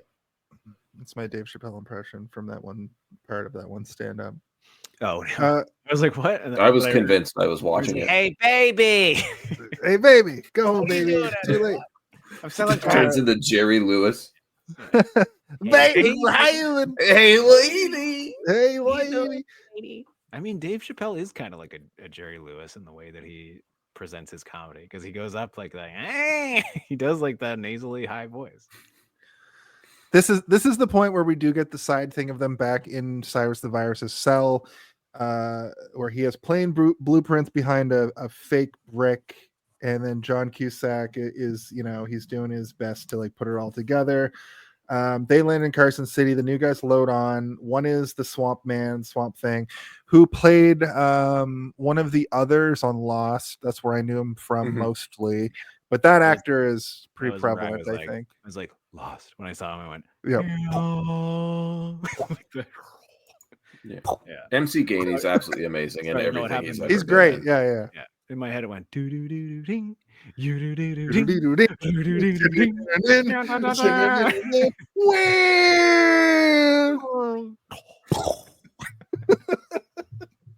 This is the last part. Let's not forget his most memorable role as cop number 2 from Starman.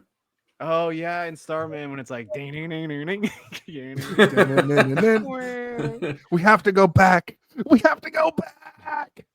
He's got his balls, his space balls. Spaceballs the lunchbox. Spaceballs the flame. Hello, my baby. Hello. Listen, I'm gonna reveal to you guys right now, Ben, you're gonna hate me for this, but I watched Alien for the first time all the way through literally yesterday at 39 years old. It's my favorite movie now, don't worry. But when the alien goes across the table and at first chest busts, all I could think of was, hello, my baby. Hello, my honey. And hello, my honey. I saw all of Spaceballs 50 times before I ever saw Alien once. Did you know that in Spaceballs, that is John Hurt? It's the same actor who gets chest bursted. Yeah, it's the same guy. He literally says, not again, as he's like, yeah. It's like, hello, my baby. Hello, my darling. Hello, my ragtime gal. Oh, baby. Yeah. What a fucking good movie, though. We should do Alien and Spaceballs in Star Trek. Parody movies. Alien balls. Alien Balls Month. Aliens balls. There's a really weird scene. Just as an aside, there's a really weird scene towards the end, right before she puts him out of the space lift. Right before she opens the door, Ripley, Airlock.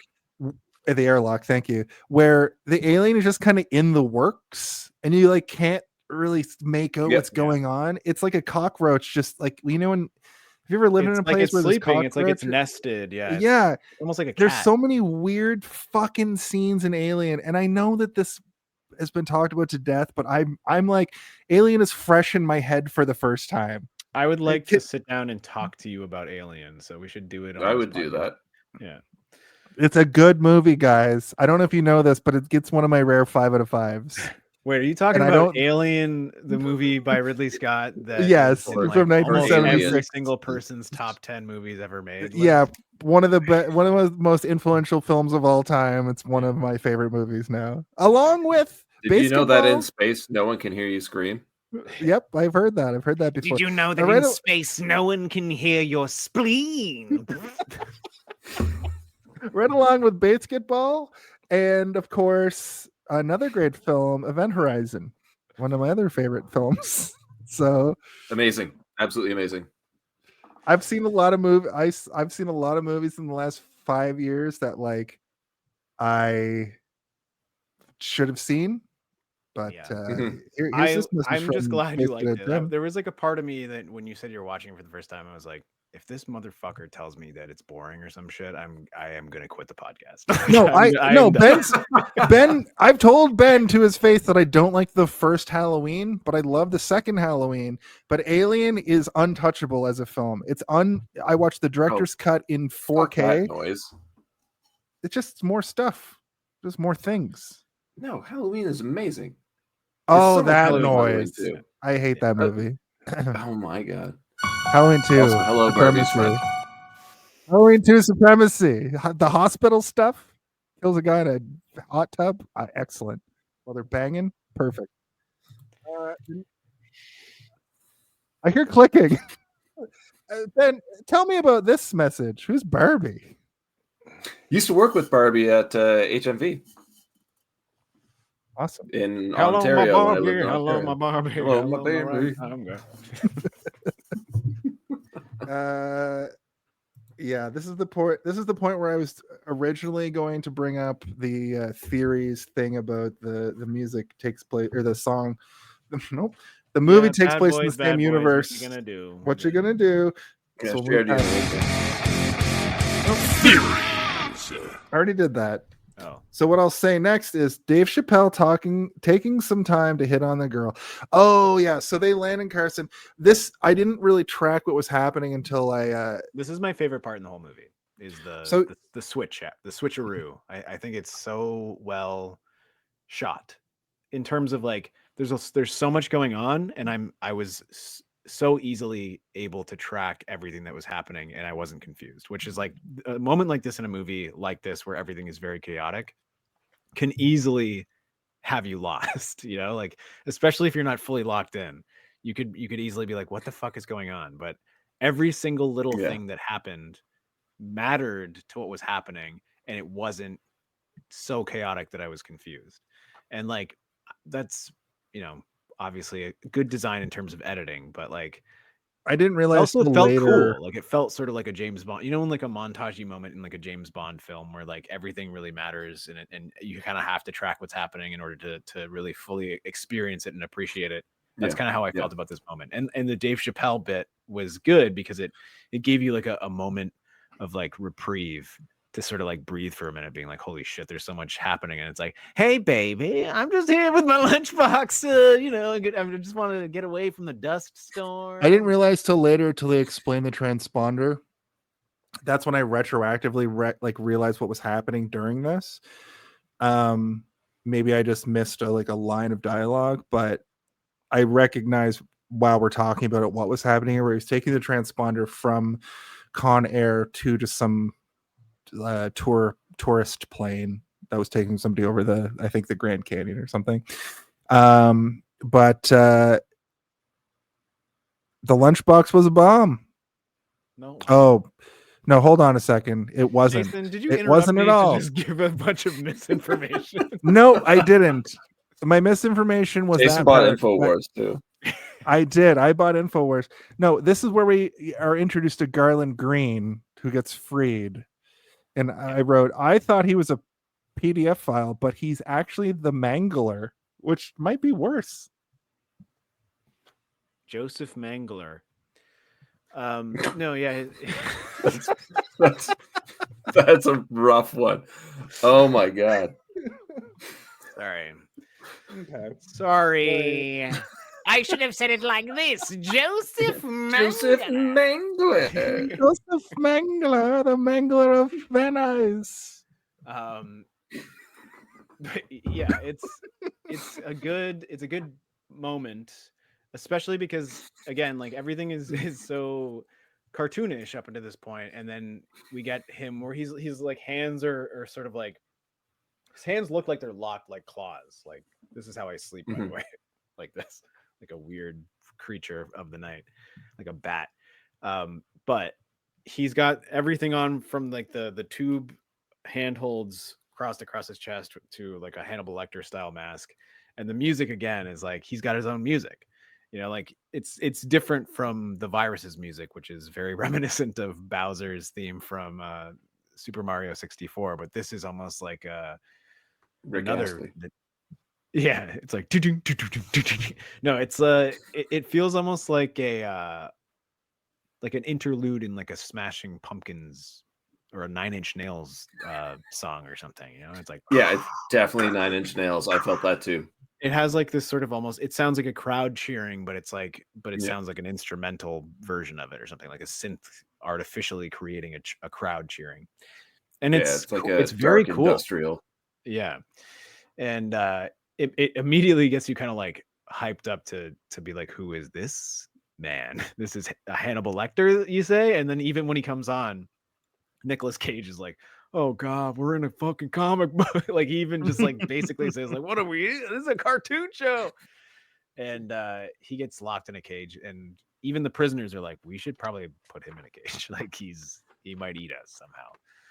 And but then Cyrus the Virus is like, no, we need him out. Like he should be out. Like, and then he doesn't he like give it like a tip of the hat, being like, you've killed a lot of people, and I really am a fan of your methods or your work or something. Let me catch the story up a little bit for you guys.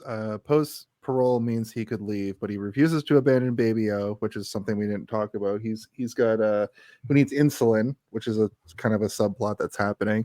He takes the responsibility of ensuring the convicts plot doesn't succeed. U.S. Marshal Vince Larkin, investigating the plane situation, realizes something is wrong. Larkin becomes Poe's only ally on the ground, which hasn't really happened yet. But fun fact, the film was shot with real helicopters for authenticity.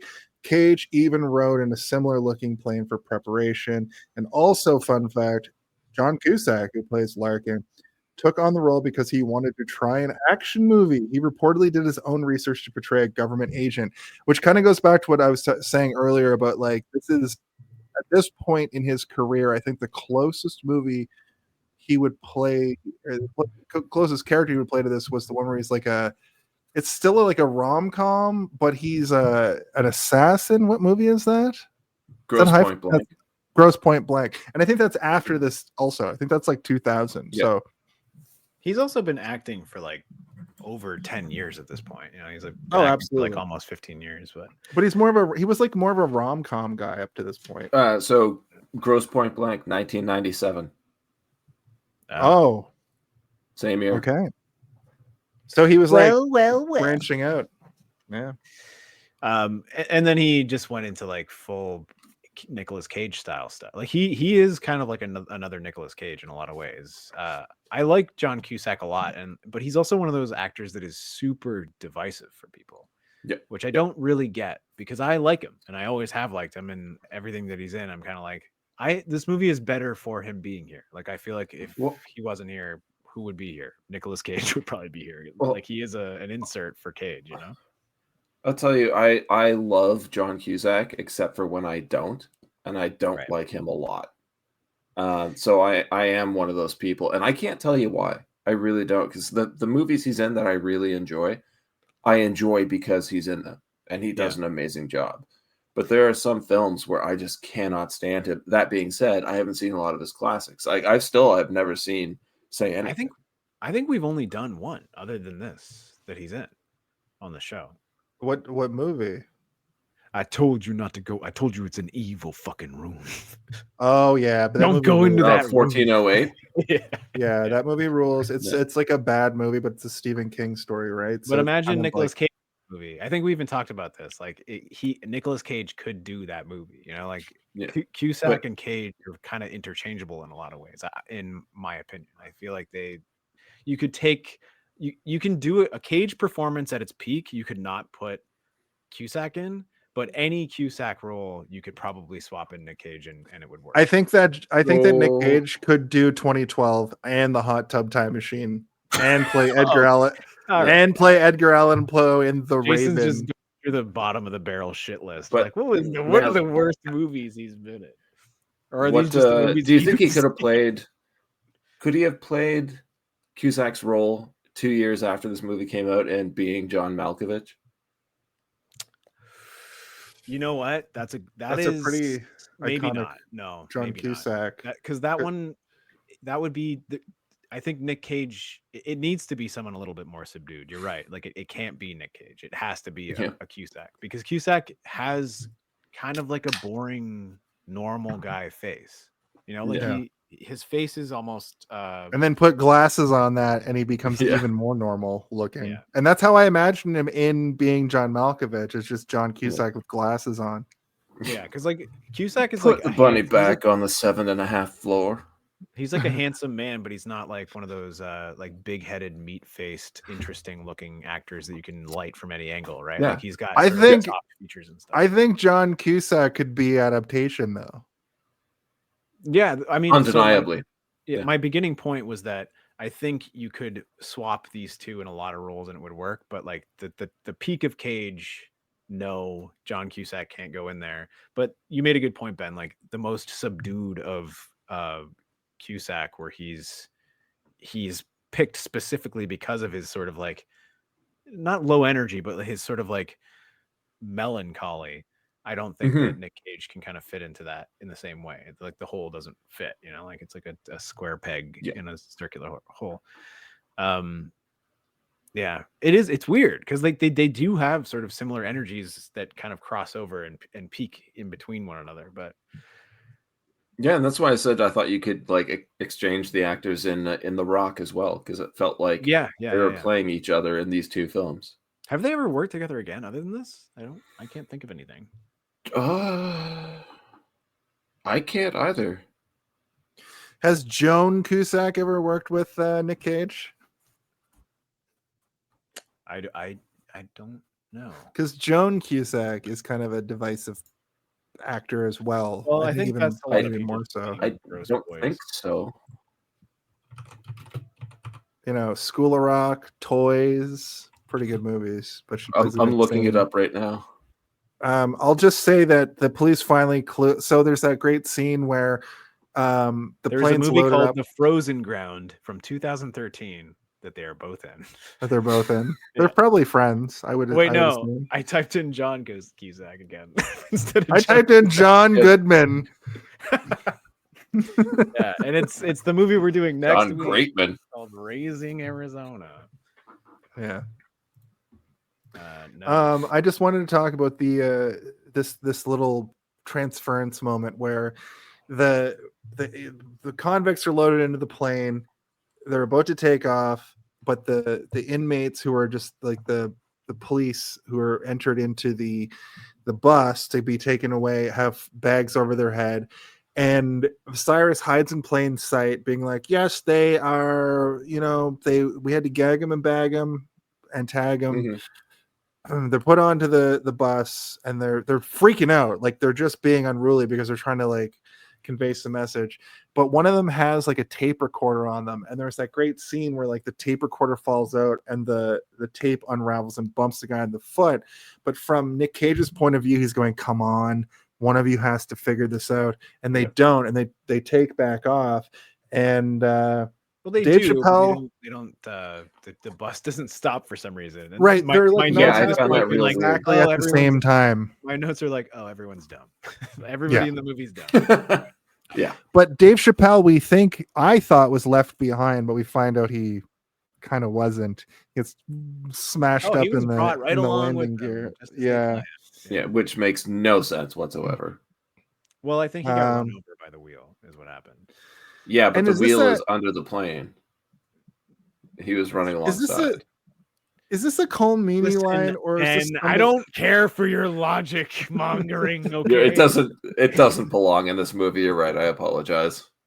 Yeah. Is this Are a you also Colm gonna Meaney? nitpick that his weird body looked weird? His weird fake corpse. Oh, Don't even get me when we started get on to that. it, I want to talk all about it. But who says the line in all capital letters? This is a situation that needs to get unfucked right now. Is that Colm Meaney? Is that Malloy yelling that? I didn't write down who yells that, but I did make a note that is a hilarious line. This situation needs to get unfucked right now. That sounds like a John Malkovich line. Could be. Because he's the one who usually yells stuff like that. Everyone's just listening to him. I Yeah. would say it has to be Colm Meaney. I don't remember that line. I'm just trying to find it now. But Unfucked. This whole part does feel Unfucked. like a Michael Bay thing, like a sandstorm. it does, right? With like they're in these kind of cool looking, like, they don't look like guards, like prison guards. They look like something from like a science fiction movie almost, where you're like, whoa, these guys look fucking sick. And then they take out all the guards, and then they bring in the new prisoners. But then every prisoner that sees Silas is his name Silas or Cyrus? I can't remember. Cyrus, right? And he gives them the eye, and all of them are kind of like smirking, and they get in, and they're all excited. And then that one fucking meat-headed Nazi is like, we got the plot. Like, it's almost like a Patrick Star moment from fucking Viking. SpongeBob. Yeah, where they're like, shut up, man. I'll be right back. Fuck up. It's good. It's cartoon. Again, the comic book aspect of it is wild. Like, it feels like I can pull. This is the music video director aspect of it. I think is that almost every frame of this movie you can imagine as like an illustration where things matter. Like you can see like the contorted like thinking thought of this meat-headed racist walking up a gangplank and seeing that it's taken over by and they take the moment to show this character who doesn't really matter, and you don't get any depth to him later, but they take the moment to like have him do a face being like, grr, like, I'm understanding what's happening here, and like that's fun and good and goofy, and it adds to the excitement of what you're watching. Like, can I ask you a question about this? Yes. What did you watch right before you watched Con Air?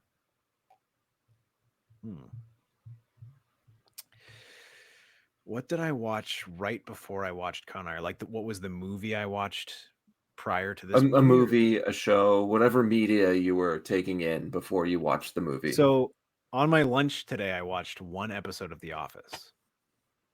Okay. Do you think that helped you appreciate? Thanks for asking, Ben. I'll tell you exactly what I watched right before this. Sorry, go.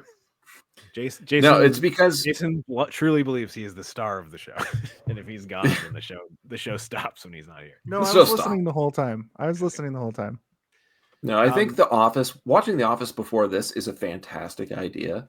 You know what? You're kind of right, because like the episode that I was watching too is it was the Halloween episode of season 8, I believe, with Robert California, where he's going around the office and he's asking everybody like, what's your true fear? And he's like, what am I up to? And he's like constantly gathering their fears and stuff, but in like a very sort of docile setting where people are like, I don't know, I guess like never marrying. And he's like, now we're getting somewhere. Now we're getting somewhere. Okay.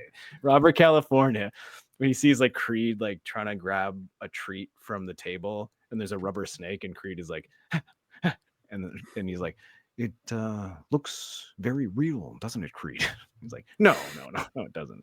It's like, are you afraid of snakes? And he's like, you don't get as old as I do without a healthy fear of snakes. And like, so the whole episode is him gathering everybody's fears.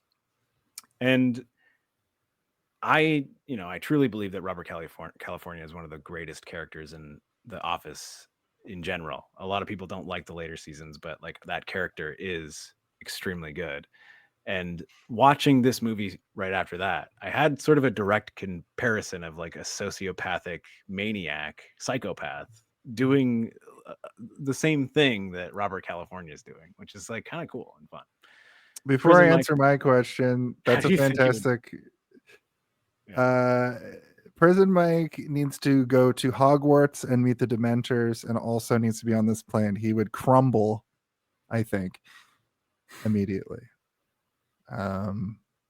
Ben, I feel like you haven't really watched The Office. James Spader is No. Robert California, so this I is do James love Spader. a lot. Yes, this is James Spader doing all the things that So Steve now is you understand describing. my impression is perfect, right? There's an It is quite good, actually. Yeah, but for me, James Spader is like tough turf era James Spader. Yeah, Wolf. No, that's too late. Too was done late. by that point. That's before 1994. Way too Stretched late. out the head, the neck hole. There were 4 movies that I watched. There 1 before and 3 during this movie because I put movies on while I watched. I've got 4 movies, and you're going to be Okay. like, what the fuck is your problem? The movie I watched before this was Serpico for the first time. First time. Yeah. Amazing. Absolutely amazing. Alien, The Northman, and Still haven't seen it. The Northman's great. It's definitely Robert Eggers. Then to finish out, while I was right at the same time as I was finishing the end of the movie, Once Upon a Time in Hollywood. So those 4 movies happened at the same time that I was watching Con Air. I don't know how you can Fucking have psychotic. a straight opinion on this movie then. I really How do you don't. watch 4 movies at the same time? Yeah. No, I watched Because- those 4 movies in a row. Oh, But I thought you were all like at the- watching bits, and you're like, No. pause this and put on another movie. I'm still working on a way to watch 2 movies at once, but I can't figure out how to do it. Jason's gonna like in 2008. Jason's so eyes are gonna be facing like a goat. I've got a lot to catch up on. Okay. So I love the fact that you watched The Office leading into this. Mhm. Jason, you're something. I started. I'm screen maxing. I What 2 movies can I watch at the same time and get both of them in here? None. Alien and There's gotta be. Aliens. I watched Vindicator. Yes, The Vindicator. Have you seen The Vindicator? I watched The Vindicator. I could probably watch The Vindicator and another movie at the same time if it's equal. You if should it's try and full watch 2. a film and its remake at the same time. Yeah, Dredd and Judge Like- Dredd at the same time. The Mechanic. The Mechanic. Yeah. Also Charles directed Bronson by and this Jason guy. Statham. Exactly. See, it's yeah. a tie-in. It's a tie-in. But why I asked about what you watched leading into this is I watched, like, if I went in watching this without having checked anything out for like a week or 2, I think I really wouldn't have enjoyed nearly as much of it as I did. But I marathoned the first season of Mayor of Kingstown, Mhm. and it is so intense and so serious, and dealing with like jails, the prison system, crime, that going from that to this made this even that much more enjoyable because it's just so much fun. You know what? So I really do think the media you consume before going into a movie like this will really affect how you appreciate this film. I did say The Office because that is the truth, but like for the last few days I've Yeah. been really trying to binge watch House of the Dragon, like the new Game of Thrones TV show. And it's so unbelievably self-serious and dour, and like everything is like intrigue and incest and like horrifying realities that you know existed in like the past that you're like, oh god damn, what the fuck? And like everything is like, you know, it is intriguing where you're like, I want to see what happens next. I gotta see who betrayed who definitely. next. But like going from that to this, it's like doing a like a 2-mile bike ride and you're exhausted and then getting onto a roller coaster and being like, fuck, this is crazy. Like that's kind of what it feels like, you know, where you're just like you're exhausted physically, but you can then physically exhaust yourself a little bit more with something that is just sporadic and intense fun versus like dour hard work to get through it. Yeah. Do you know what I watched on Tuesday?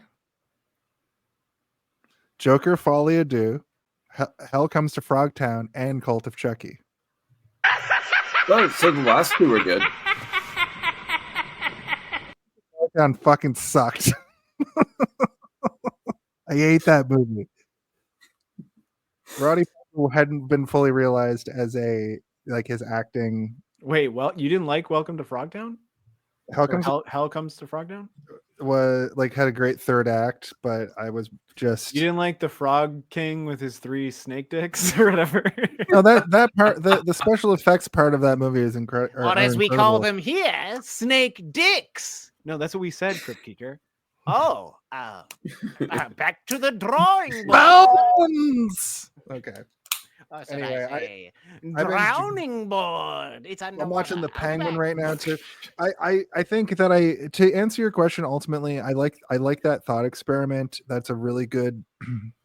It's a really good way to look at your headspace going into a film. But I sort of put all that to the side and didn't really let any of the things that I was watching affect this movie in particular, because of how important this movie was to me when I was 13. You know, like this was peak cinema when you're a 13-year-old. Like, oh my god, I get to watch this. I think Ben's point is that like you don't psychologically do that, right? Yeah, like, it's subconscious, obviously. So like, you know, you don't even really realize the impact that something as fun as Con Air can have on you after going through something that is like traumatic or drawn out or hard to deal with emotionally. And like, I agree, man. Like, going through 3 days of binge watching like a period piece in a fantasy world where people are fucking their siblings and cousins and betraying each other in court, to let's get the hell off this plane. Yeah, like it is like a nice, it's a nice spite. Yeah, I'm happy here. Yeah, it's crazy intense, but provides the levity that you really need while acknowledging the fact that this is absolutely fucking ridiculous. It makes no sense. It's pretty violent, but I'm having a real fun time watching it, and this is exactly what I need. I watched like a lot of like goofy 80s slashery, like dumb stuff, just because I like goofing on it, right? Like I'm like, this is so bad. It's great. Good. And if I was to do a ton of that into this, I would probably have been like, this is the perfect example of what these things are. But it's bad. And I probably would have just focused on the bad. But because I've been, in super hyper serious for the last few days, I think you're right, man. I think it did have an impact. Yeah. And while I don't want to watch dour shit before they watch Con Air. Well, even things like I've made comparisons to The Rock already. But if you were to watch The Rock this morning and then watch Con Air this afternoon, I think you'd get pretty bored of Con Air pretty quickly. That's a good point. Yeah, I think if I had watched The Rock and then Con Air, I'd be burnt out. Well, because you're gonna be comparing the two and their funness to each other. Yeah, exactly. Yeah.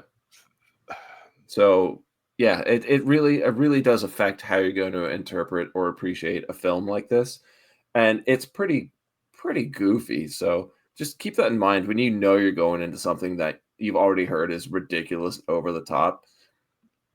Prepare yourself for it. Watch something serious or watch something funny to get yourself, in the situation where you're going to continue that funny, like over the top feeling, or you're going to be caught off guard because you just depressed the shit out of yourself. Yeah. And the Vindicator and Serpico going into this might have been like, I might have been in exactly the correct headspace to watch this, because those were Serpico for sure.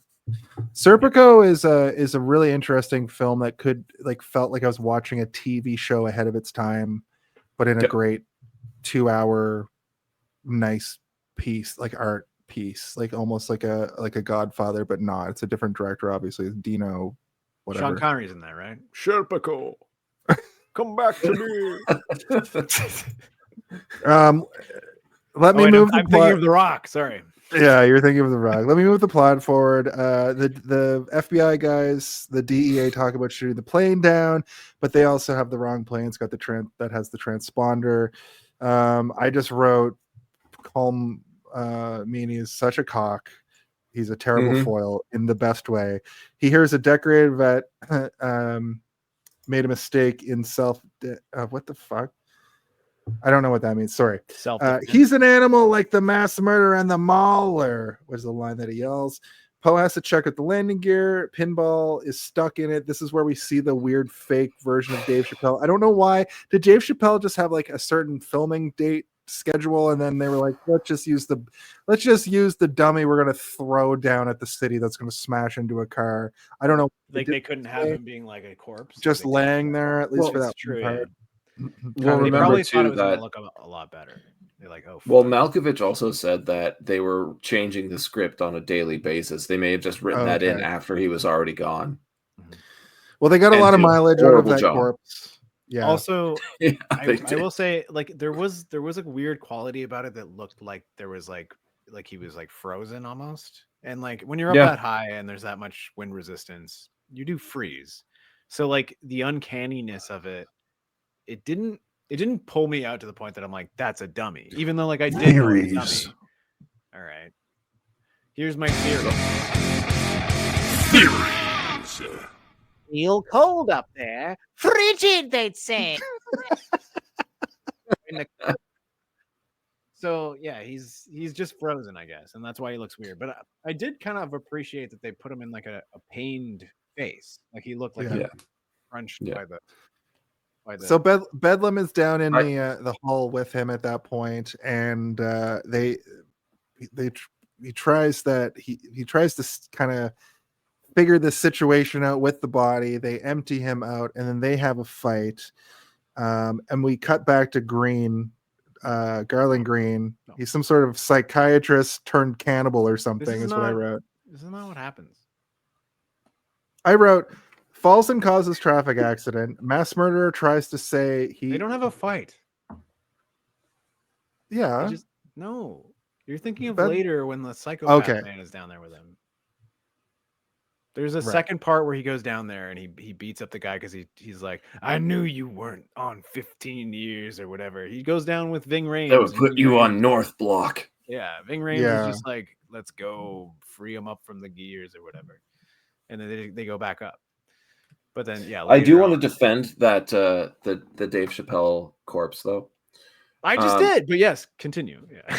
Well, no, I'm just saying in film, they always just look like the person sleeping. I don't know. It sounds like how your many parents told you when you went to your first funeral, Ben. I know. Well, that's the thing. They'll just look like they're sleeping. And the thing is, they don't. I've seen a lot of dead people and they don't look like real people at that point. It's like something is just missing. And I felt like that when I was looking Jesus Christ, Ben. Even I wouldn't say this shit. I've been to 3 funerals in my life, and all 3 of them got cremated. So I've never actually seen a dead body. I've only seen it once. Most of my family died within 5 years. So I've seen a lot of dead people. And they look a lot like that. Like something is missing. I think it does a really good job. It's just not your cinematic norm. Well, so I find it really strange if that's what they were going for. But it actually did work. They powder a corpse at a funeral, right? Like they add like a layer of color, and like they'll paint it like a painter would paint on a canvas. And exactly. If you get a good mortician, they can make your body look like it's alive still. But if you get a bad one, it'll look like a clown or whatever, like a dead clown. Exactly. And thank you. Yeah, I've seen both. I've seen a very good and a very bad. It can be very bad, and that's honestly what Pinball looked like in this. So it wasn't what you would normally see in a film, but that's the way I would excuse it, because I'm like, They spent way too much money on this for it to look that bad. Not bad, yeah. Unintentionally. Yeah. They hired the wrong mortician. Altitude? Dave Chappelle actually. They Dave hired Chappelle one of those actually died sky from this role. morticians. We get a cutaway to Poe's wife reassuring John Cusack that Poe does want to come home when he questions her about if he's up there for the wrong reasons. They get a message from Malloy, who doesn't believe it, and they're going to shoot down the plane. And Vince tries to, at that point, drive to Lerner. We get that great scene where he goes into the hangar and he's like, "I need a plane," and the guy's like, "So do I. You could drive there, and if you need to." Lunch, and we're all thinking like, what was in that lunchbox that fucking TikTok stole, or whatever his name is? Pinball. His name would be TikTok now if this movie was remade. It really true. would be. He'd be a TikTok star. Yeah, but this is where they have the actual showdown where they fight each other in the hall, and he impales him. So this is something I wanted to ask you guys about, actually. Yeah. So Poe goes to prison for killing a guy via manslaughter because he's a living weapon. It's never questioned. It's never. Yeah, it's never questioned how he like kills this guy also by accident, and doesn't get more time added to his sentence. They don't find that guy until later, and then That's true. Like he might have also gotten blown up with the rest of the prisoners. Ending. Prisoners find him way later, like when they're pulling out all the shotguns. John Malkovich like sees him impaled, and he's like, "Holy shit!" And then he like hands out shotguns to everybody. But up to that point, like you would think they would have noticed that he was like, they're on a small, tiny plane. You know, like where is he? No one knows. And then Garland Green is like, 2 went down, 1 came up. Yeah. And then Garland Green goes into this whole speech about how he's just kind of exercising, like he was sick of the rat race in the 9 to 5, and he started killing people because he's like exercising free will, is sort of what I interpreted out of that. And I don't know why this movie is trying to make this character so likable. Why did they make Steve Buscemi, who at this time in film was usually like the likable character, you know? Jason, just because you saw him in a bunch of Happy Madison productions doesn't mean he was the But what about when he's like, "I drove 3 states with her head on my head as a hat and nobody even recognized it"? I'm like, what the fuck? Why is that played as a joke? It's not. Did you laugh at that? Hold on. I think this is really. I did laugh at that. Yeah, Jason's I like, thought it was. eating a tuna fish sandwich at his desk at work. Like, hilarious! I would never eat a tuna fish sandwich at my desk. Oh, it was an egg was salad. turkey. Do you know how old fucking he was serial in this role? killer? I want to say 37. How old was he in this movie? Yeah. Yeah, mid 30s maybe. Was he younger than that? 40. Oh, Yeah. Okay. And this is Yeah. one of the first roles I remember him from. Right. Does that mean in Reservoir Dogs he was 35? He would have been. He was approaching born 40. in 57, and Reservoir Dogs came out in 92, so probably filmed in 91, 90. So like 32-ish. Yeah. So you know what that means, guys? We can all still be movie stars at some point. Yeah, that's what that means. I'm happy behind the camera. I don't really need to be in front of it now. I could do like a fucked up teeth guy. He's the reincarnation of Peter Lorre, really, right? Yeah. It's also like one of those things where, like, you know, he's been famous for so long now that he really could fix his teeth if he wanted to, but he's like, no, I don't need to. Why would I? As long as they're healthy, I don't give a fuck. And I'm like, you know what? I really, really salute the fuck out of that. Yeah. Because he got famous for his weird teeth, I think, and his weird eyes. But like, if you look at him when he was in his 20s, because he's got headshots and stuff, you're like, oh my God, so hot. But then you're like, oh, but then, you know, he didn't really become famous until he sort of getting weird looking in his 30s, and his teeth were like the main thing people were focused. What's up, fellow children? Yeah. You could say the same thing about Walken. Exact same thing. Yeah. He was extremely. Looks like a completely different person. He looks like a Colm weird, Dafoe like is he another looks like a one. biblical Dennis rendition Hopper. of like like Christopher Walken specifically looks like, you know, when people would like paint angels in like Renaissance paintings, like that's what Christopher Walken looked like when he was 20. And then Gary as soon as he Busey is became another one. creepier, they're like, yeah, let's just make him a weird creepo now. So I'll just round out this sequence here just to move us ahead a little bit. But Cyrus and his men plan to land at the remote airfield to refuel and escape. This is the desert sequence. Poe secretly plants clues on board to aid Larkin in tracking the flight path. That's when he throws Pinball down with the thing written on his chest. Fun fact: director Simon West utilized desert locations in Utah, Nevada for Lerner airfield scenes, adding to the film's gritty, isolated feel. Then we get the plane lands, but Larkin's team arrives and chaotic battle ensues between convicts and authorities. Poe successfully warns Larkin of Cyrus's plans. Fun fact: West staged many practical effects, including a plane explosion filmed with minimal CGI, which I think this whole movie does a great job. There's a lot of green screen stuff that looks awkward, but like not a lot of CGI, making for one of the movie's most standout action sequences. And I'll absolutely agree with that, because this whole segment at Lerner Field has some of the coolest set pieces, and it's like a plane graveyard at an airfield where when things are blowing up, they're like plane parts are like falling down to like block roads, or like and stuff. just missing people and sticking into walls and shit. Yeah, it's very cool. Amazing action piece. I would like Absolutely to amazing. give an honorable mention to the guy in his car being like, you see, every time I leave the detailing place, get my car waxed, but a bird takes a shit on my car. And like that's like a David Lynch actor who's in like a lot of David Lynch stuff, and he's in a lot of Tim Burton stuff. He's just like a very character actory guy that, again, Jason, you're like, this takes place in the Bad Boys universe, or I'm like, maybe it takes place in the Twin Peaks universe. This seems maybe like it is a Twin Peaks. scenario. Yeah. And it would make more sense. It would make way more sense. A character named Cyrus the Virus. Yeah, that sounds like a David Lynch like virus character who would invade Twin Peaks at some point. Swamp Thing. And then Dave Chappelle lands on his car, and then he gets into a horrible car accident. What did it say on the shirt? I had a tough time reading it. I have a tough time reading in general, but like when it's someone's handwriting. It was basically like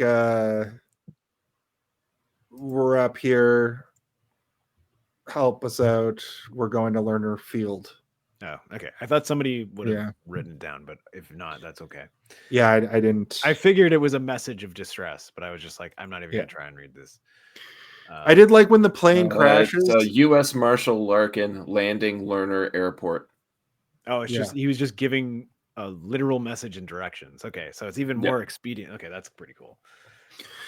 I also liked that. So up to this point, I thought that this was the final showdown area, and I thought it was an exploded plane in a desert for some reason, because of all. I think now I realize it's all the plane parts falling down around during the explosions. What my memory remembered, but I do like when the plane crashes, they do that thing where like it gets real snug with a propane tank. I thought that was a great little moment.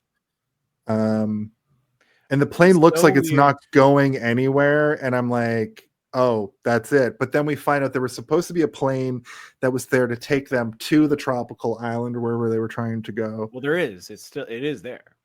Yeah. It is. Doesn't this feel like a weird Fallout town? Like a town you'd land in? Yeah. Did anyone notice though, when they're trying to like tow it out, like get the plane unstuck, they get the tractor and they've got all the ropes attached to it, and they have one shot where you see the tractor, rope super taut, everyone's just dragging the rope over their shoulders, and then it cuts to a wide shot and all the people are still trying to drag it, and the guy's sitting behind the tractor just leaning back and it's not doing a thing, and it's completely slack rope.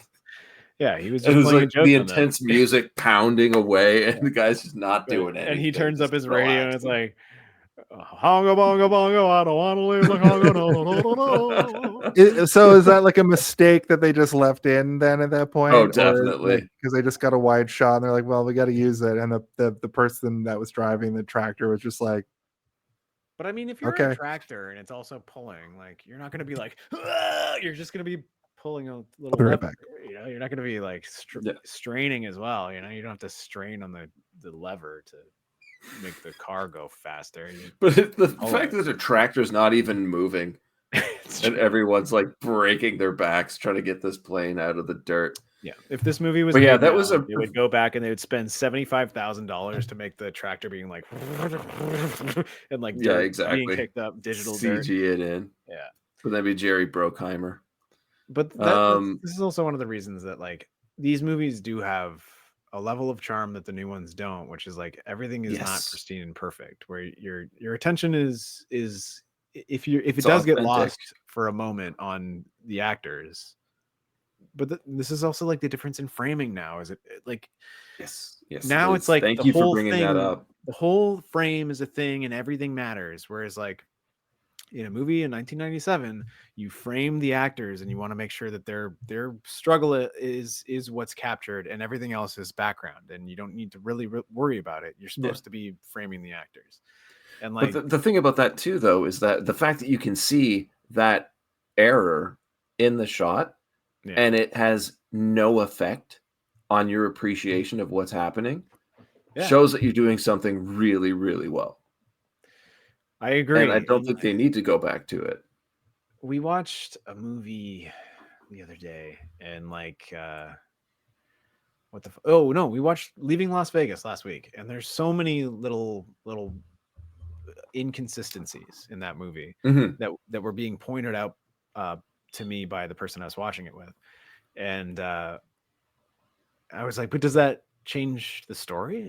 And they're like, no. I'm like, okay, so you know, it's not changing it, right? And they're like, no, because there's like a point where in the movie he gets his ring finger, a prostitute steals his wedding ring off his finger by like sucking it off or whatever, and then she goes, and like in the movie, I think it's supposed to be like visually represented, like she probably sucked his dick, but then she also like sucked his ring finger to steal the ring or whatever. But then later in the movie, you see that he still has the ring, and the person I was watching with was like, he still got his ring on. And I was like, oh yeah, maybe he has another ring. And then we like came up with this little story as to like why that would be.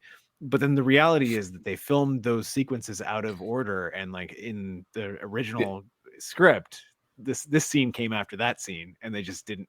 But in a Marvel movie now, they would go in and digitally paint out. We got to get rid of that ring. People are gonna notice the fucking ring. But like imperfections can lead to charm. But we also came up with an idea as to why that ring is there now. Like he has a drawer full of rings, and he puts on a new ring. You know, like it's created a whole new thing to his character that wouldn't exist without it. And you know, I'm not saying that that's what a movie needs to do, but like it doesn't change what's happening in the film unless you let it, right? And like I like the fact that those things exist, and it made watching movies a little bit more fun.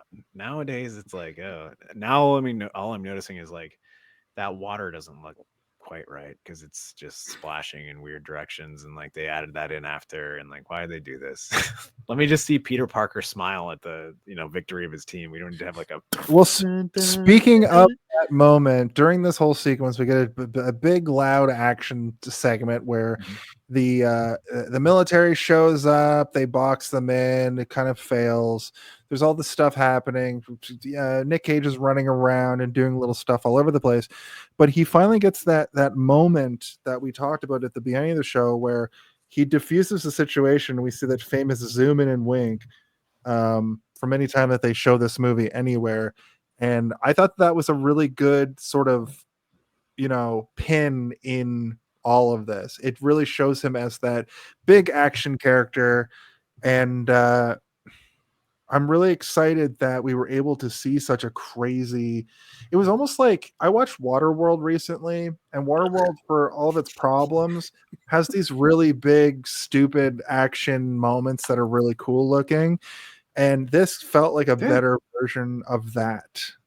I agree. No. I think this is a better. I would love to go to like Paramount Studios and go to Con Air World and just see this moment played out. You can't have Sea-Doos in Con Air World. I guess you could at the end. They land in the Yeah, bay. but there's like there's the whole thing with the tractor where he throws the rope around the plane, and it that really cool thing where John Cusack jumps into the truck and it lowers. Yeah, down I mean, the- I also don't want to jump over the fact that they do have like a standoff moment where Nicolas Cage like fucking Jason Bournes the fuck out of an entire room full of people, which is really cool. But then John Cusack comes in and he's like, "Can I put my gun down?" And he's like, "Yeah." And then he's like, "Are you gonna put your gun down too?" And he's like, "Nope." I only trust two people in this world, and it's me, and you're not God, or whatever. He doesn't say that, but No, he says it's says me, and the other one is not you, which is It's like not pretty. you. That's pretty cool, man. Because like, who is it? I don't know. It's Maybe God. his wife, probably. Yeah. Yeah. I interpret. I hate the callback to that later, though. It just kind of cheapens it. No, because there's that line three is people amazing. that I love. I liked it too. I thought it was. Oh my good. god. Because listen, the entire end of this movie is fucking cheese, bologna, and paprika all fucking in a puddle. Like it's terrible. But What is that statement? Cheese, you put too bologna, much cheese, paprika. you put too much bologna, in a and there's puddle. way too much Oh paprika. my goodness. Oh my damn. I do want to call out too the fact that during all of this, Garland Green sneaks away to go probably eat this kid. He sees a kid, goes over, and the kid starts singing, "I got the whole world or he's got the whole world in his hands."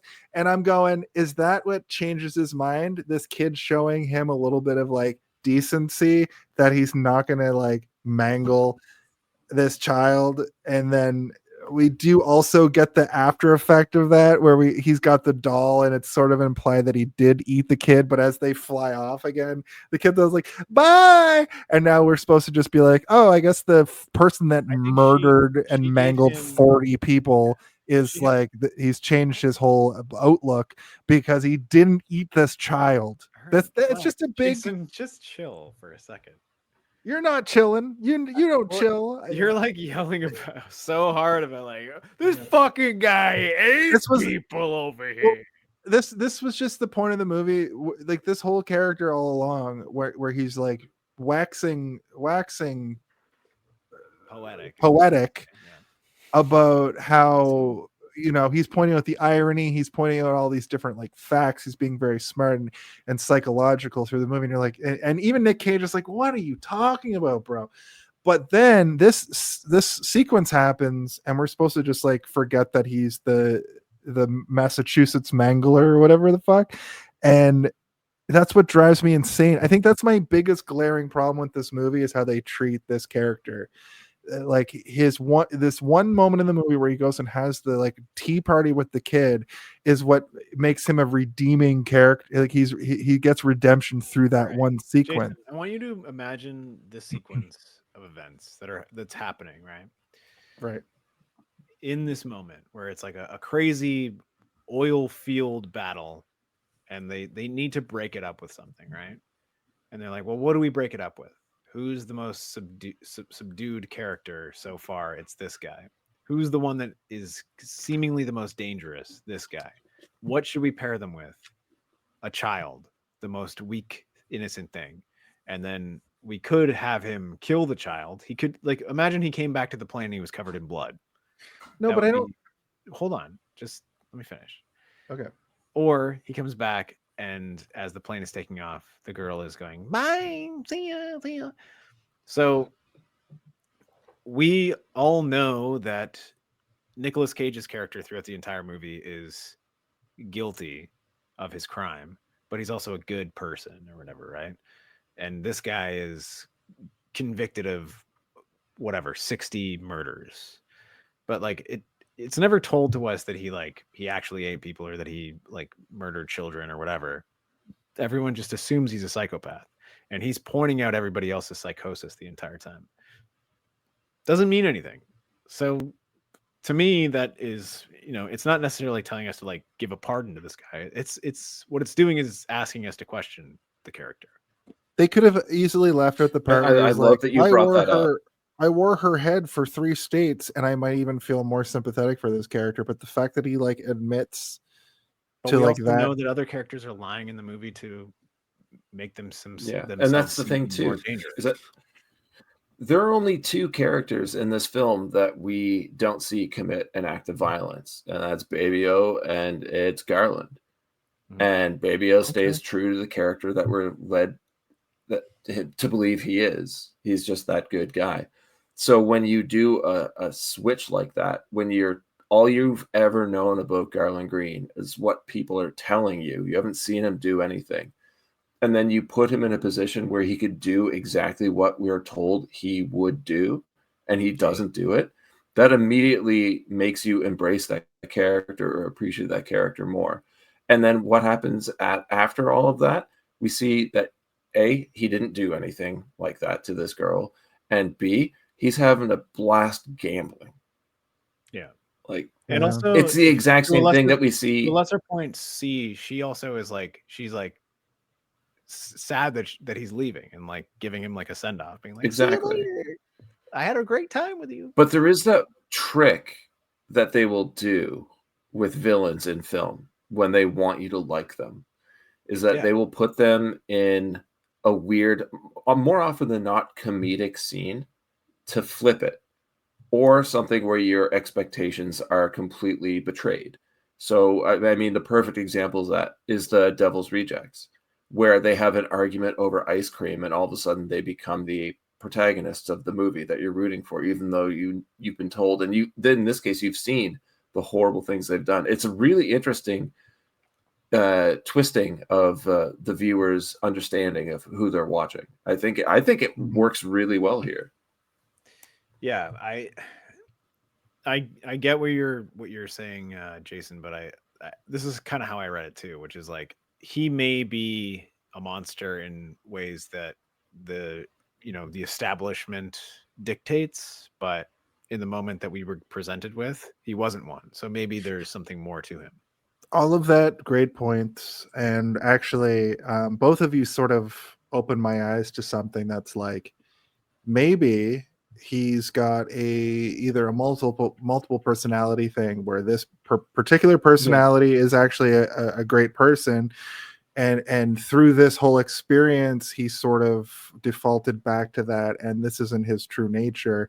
Or there might be a thing where he's just an insane person who did do some of the things, but they're greatly embellished for the whole point that everybody on this plane is greatly embellished. And the tip off of that is the fact that Johnny 23 is only known as Johnny 23, and he even says, like, if you knew all of that, what I did. So he's much worse than what he's presented as.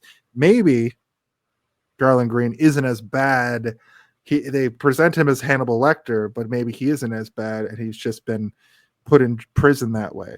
I will say, maybe though, he is Hannibal Lecter though, but he just doesn't. Well, that's just children. it. Like, maybe he's I like, think not that a child. Like, I would never kill a child. Like, that's the most evil thing you could do. Like, maybe he has maybe he has a line he's not willing to go. I think that ultimately, though, they present Bedlam as like a mass killer, and then when they land in Carson and go back up in the air, and we're introduced to Garland, it's supposed to be like, you thought that guy was bad, this guy's much worse. But since he's like, that was bad. You think that's bad? Remember the time that I met Muhammad and he was the Garland Green killer? I do like all of this, but I think that at the end of the day, the problem for me still is going to be that they made light of everything that all of these people have done through the movie in little bits and little ways, because of it, a movie storytelling way where you have to get levity and light out of these horrible situations. Like, this isn't a kid's movie or a family film. This is a movie for, like, in 1997, this was made. It was an R-rated film. It was made for people who were 18 or older. It's not like a fun movie. It's the same as like a Total Recall. It's like, this is a horror movie for adults to, like, expand their mind. No, I don't think anybody has ever talked about this movie at this length to really, like, expose these sorts of things, to the point that I will throw back to, I always thought that Steve Buscemi's character's only character trait was that he was a pedophile, right? So you need to stop with that because there's no evidence that he is at all. there isn't, but through the last 20 years of people talking about this movie online, they always refer to him as like the worst horrible because person. they only remember the scene where he's talking to a child. They don't remember. That's what I'm else. saying, Steve. I'm not trying to tell you you're wrong, and I'm not disagreeing with you. I'm just saying that in my head going into this was very prevalent to me that I thought that he was the worst of all time. So watching it, I'm going, why do they keep painting this guy as like a fun comic relief character? But then you have to understand that this is a comic book movie. You said it yourself. And the redemption element is this particular scene. So if you've ever read a Frank Miller comic, you know that he loves drawing pedophiles at his god. Yeah. I don't think this is a redemption thing at all. Me neither. I don't know. know. Okay. I think it's because in a movie that is, as we've already said, a comic book popcorn movie, we all got played he's the character. with this character. Yeah, he's the character in the background. This movie's not supposed to be able to control us like that. Yeah, he's supposed to be the it's the one thing that. But the thing is, the movie is just supposed to be watched. It's not supposed to. I don't think this movie has enough gravitas to really affect us the way like a good drama will. But look at the way this one character, the way he's treated, is making us debate. And then the actor who played you is totally part of that. Because exactly, just based on how it doesn't fit in this movie. It doesn't belong in the movie, but I'm glad it's there. Like we would be having a different conversation if Danny Trejo was Garland Green and Steve Buscemi was Johnny 23. Conversation if like a Skarsgård brother was Steve Buscemi. I'm already laughing. Or if Alexander Skarsgård in the Northman, or imagine instead of Alexander Skarsgård, it was Alexander Jones. Put me in the cage. I should be in the cage. They're putting friggin' chemicals in the water. Okay. I can only subside on my gay frog mummified dust bones that I suck through my nose and children. Just goes on crazy conspiracy theories to this kid while she's having a tea party. Keep him in a cage or a crypt, as we call it here. Ben, you'll understand this, and Steve maybe a little bit, but I think that remember when Bray Wyatt was singing to John Cena, "He's got the whole world" in his hands. Do you remember that? Were you watching wrestling at that time? I think that might be a reference to this movie based on this, this whole sequence, because of Bray Wyatt. Steve's out. Based on Bray Wyatt being the like serial killer kind of character that he was. I'm not going to go. I don't want to go too far into wrestling, obviously, but that was an eye-opening thing for me. I just wanted to sort of bring into this because of how based off of like cultist serial killer stuff that Bray Wyatt was during that era, especially. Sandino tries to escape. Vince stops him. The plane crashes. There's gas everywhere. Burns him. Walks away from the fire.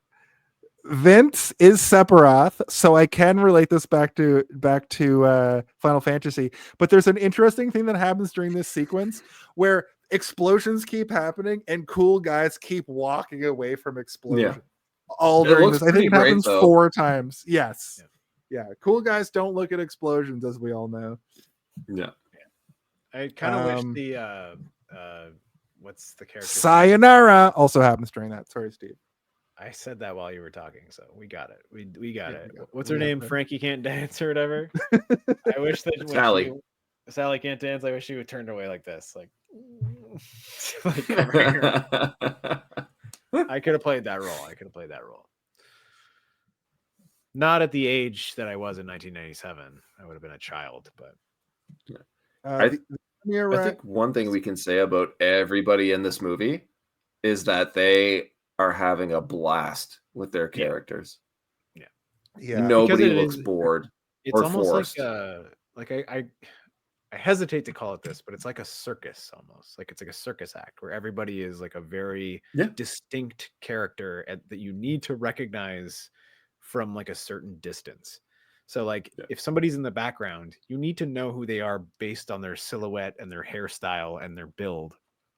And they do that with every character. So like if we're talking to John Malkovich in the foreground and he's in focus and everybody's out of focus in the background, I could name you every character just based by their out of focus silhouette, and like, Yeah, definitely. It's this is one of the reasons that I keep calling it a comic book, is because you do that sometimes when you're drawing, right? Like, you give people broad strokes to be able to let somebody realize who a character is just by the way. Like, Ben, you would be a very easy comic book character to create. You have a very distinct hairstyle and jaw. You're a very comic book drawable person. Jason, you also are, because you that's have a the same compliment. thing. Frank Miller drew Ben. Let's be real. I'm harder to draw because I'm very normal looking. I'm a normal looking man. I don't know. You have a distinct look as well. My You have your little distinction would swoop in be the that I front. have agree. like very blue eyeballs. My eyeballs are blue. I would just put blue. Your whole the whole ball. You have a very, very desirable look. Let's say that. Mhm. Jesus, cover my nips. Yeah, These yeah. guys Cover suck my look, nips. They're coming for your nips, Steve. Come back to the crib. The nip crib. the nip crypt. Tales from the nip. I just want to ask it. I just want to ask a quick question. We are typically at the time when this show would end. Ben, are you still good to hang out for a while, because we got a lot to go? Done. Yeah, I'm good. Are you locked in? Okay. The army arrives. We have an all-out battle. More explosions and guns. Danny Trejo goes raping. Nope. He does go raping. And but also, so Danny's going raping. Nick is looking for insulin and an injector, and an old man says, "Don't do drugs. Don't go to the drug side, brother." So he's like, "But I just need the drugs. I need to piss." Then he's like, "I can't, but I need to pee. There might be some in an old fire truck back there." Poe stops a rape, even though Baby O also tries to stop it, but he's dying, so he doesn't get it. But Poe comes in at the last second. Then Poe ties up the plane. Green ate the kid that he was playing with. The helicopters arrive. Did not eat the kid. That's what we think. That's what you're supposed to think, I think. Plane starts to leave. They got the hook. What He grabs the car. Did he like take up like a fork and a knife and start going? No, they have that weird scene where like they show where they were in that like empty pool again, and nobody's there, and he walks back. It is very weird that this little girl is here. This dusty little girl. Yeah, and she's no sign of dirty for parents some or anything. reason. She looks Why like is she she dirty? just lives in a world where planes are constantly taking off and landing, and like the dust Steve- keeps hitting her, and she's just covered in Steve- dust. Hit me with a theory. Hit me. Was dialed up. I think that she might be a figment of his imagination. Maybe. Oh, I agree. You I also- never agree with my ridiculous I was bullshit. thinking that too. I was like, maybe he's just dreaming this fucker. Yeah. He But went over then and when- sat down there and had his like When she conversation. There's a waved at the end, I doll was like, involved. maybe she's not, but then maybe he's also imagining this from the plane, like this is what he sees when he's looking out the window or something. I've got one for you. Oh my god.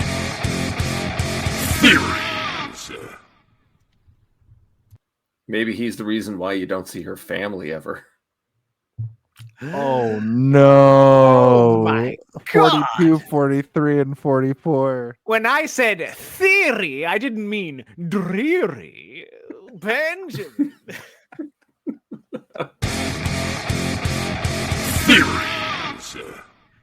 Wow, we did good work here today, friends. The plane starts to leave and the hook breaks, but then it grabs a car. It is that car. It turns out that car was Malloy's fucking prize possession. Ass what kind of kicker. car? As kicker. Yes, you're right. I wrote as kicker, LOL in caps. Isn't that your car, Malloy? Guess they made it. What's next? Oh no, not Sweet Home Alabama. Sweet Home Alabama is playing in the hull again, which is a fucking such a weird song to play. And I love that Very, very popular at the time in 1997. It was It's it was a true. classic. People were fucking driving their cars around to it. I think my favorite line of this whole movie might be from the very person I was trying to tear down, and that's define irony. Idiots dancing on a plane to a song by a bunch of guys who died in a plane crash. I think was really good. Leonard Skinner. There's a traitor in the midst. Bubba Gump's Baby O says he did it, and takes a bullet. So he gets his insulin, then takes a bullet for Poe, which is insane. Because he knows he's going back to jail, and Poe is not. Poe is going home to his daughter, and so like at that point, it's the first moment he's been given an opportunity to protect him. But he also knows that like if they figure out that it was him, who he has been fucking with him the whole time. He killed like multiple people on their crew. He tied their plane down. He's been fucking with them the whole time.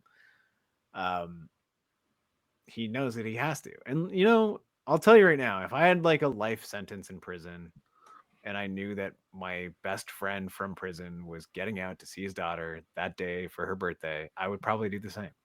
How about you guys? Yeah. No, fuck Charles Lee Ray over here.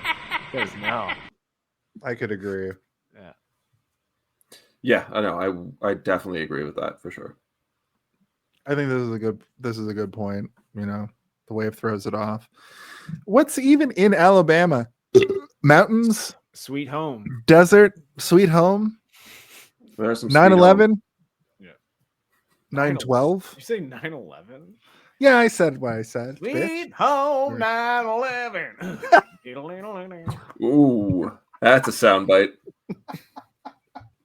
Oh, I'm gonna cut that in the next 15 minutes. Oh god damn. Hilarious green screen with the helicopters. This is what I was talking about. So these helicopters are now pushing up on the plane for real after they got misdirected to that other plane. And we get these weird scenes of clearly in a like one of those big studios where they have like the 100-foot green screens where these helicopters are probably just like posted.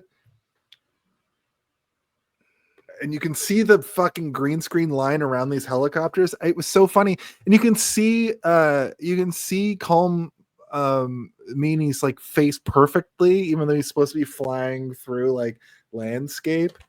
What a funny moment. Forrest Gump is in Alabama, so that's why he was doing that accent. So it's an Alabama accent. Is that what it is? An Alabama accent. Bama. More like not spine 11. Spine 11. Are you kidding me? What a maneuver! Good God. Oh man. Make a move and the bunny gets it. Happens during this. I'm gonna show you God don't exist. Also happens. Wait. In case I didn't mention it earlier, which I did, Nic Cage is so normal in this movie, almost not a Nic Cage movie.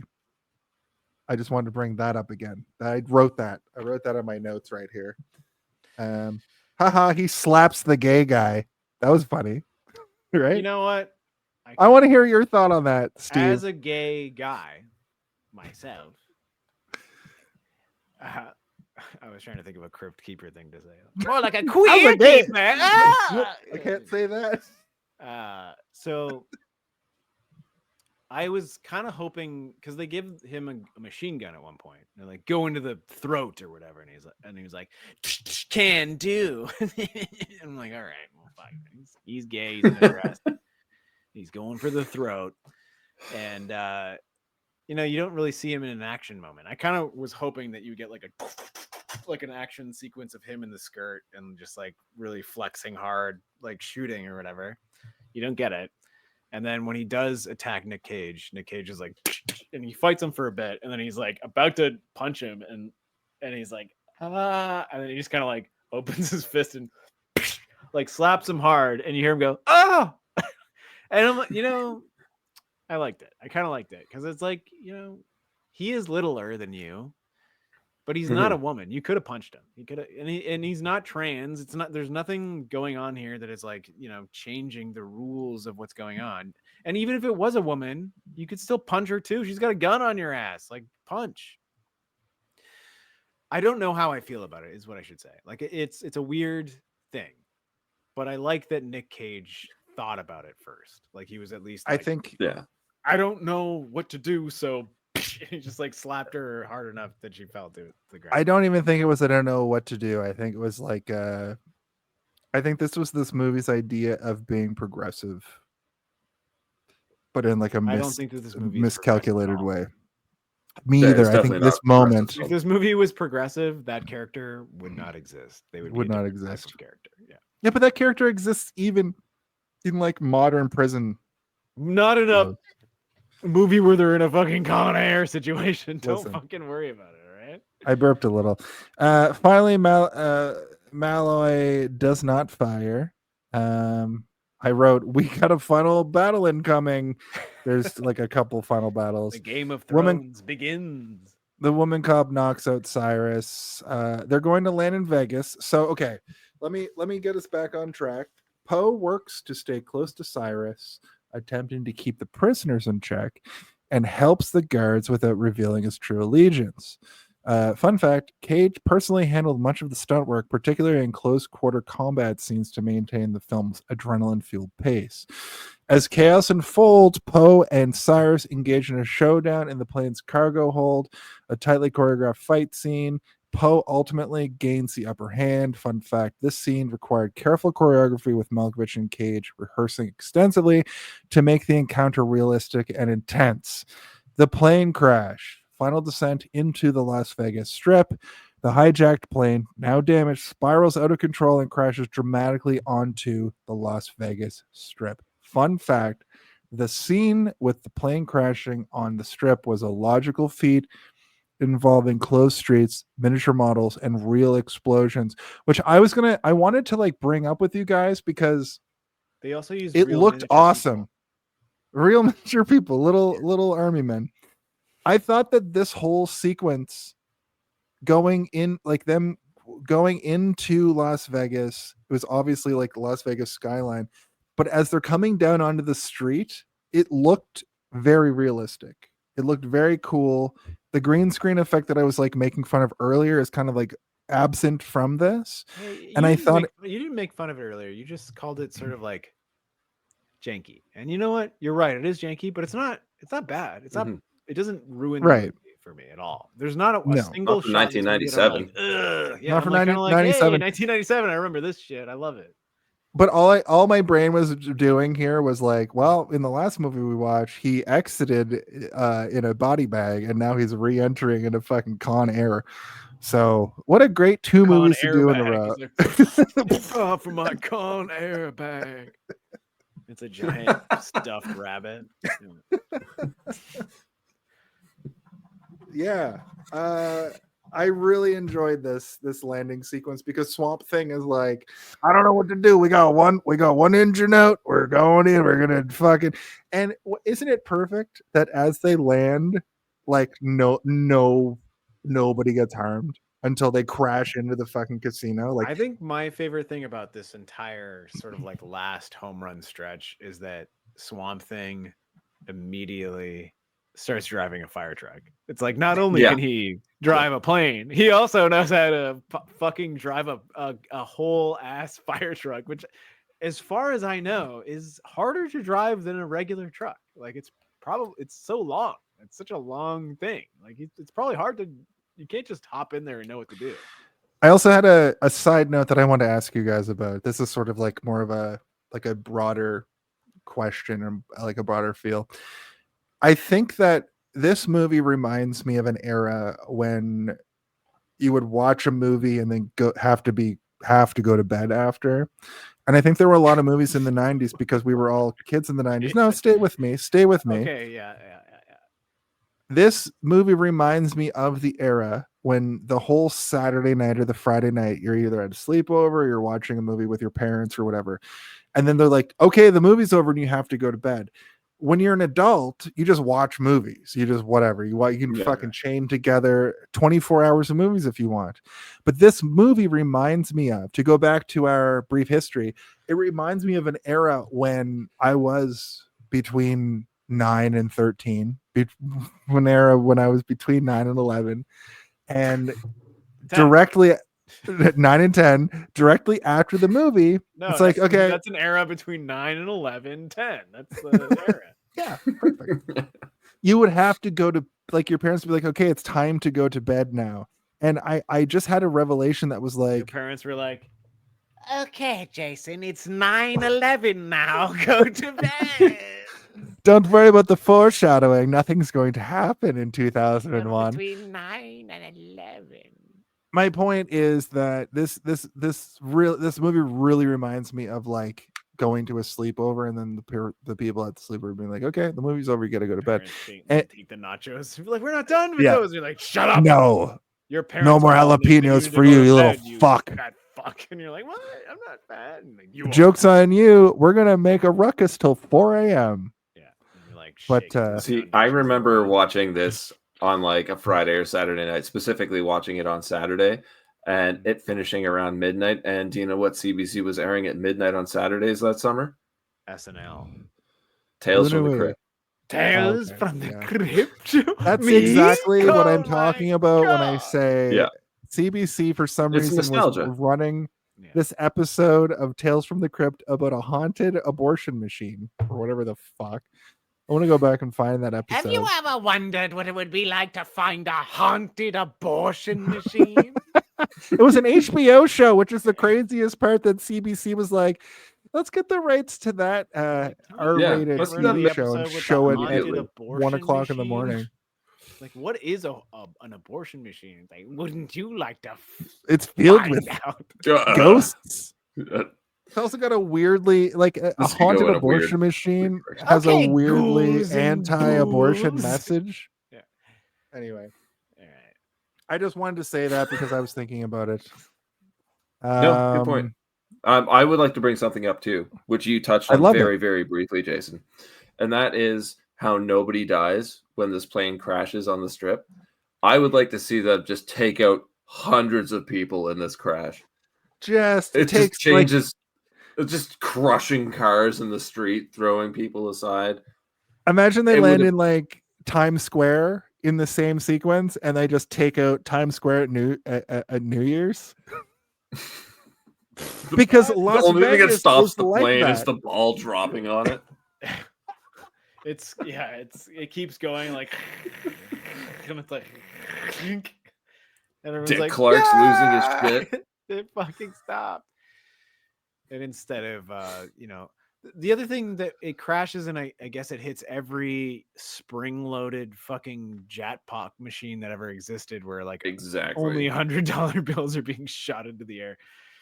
Like, this is, again, comic book movie. We talked about it a million times. I think this is meant to be a thing for him, right? Like his think character, it's- like, Yeah. I don't give a shit about money, but money is raining down around me. But all I It's the care about is only my time- the wet rabbit doll that's about to go down the sewer, and he's like, oh, I got it. People are running Got it. into fire to get money.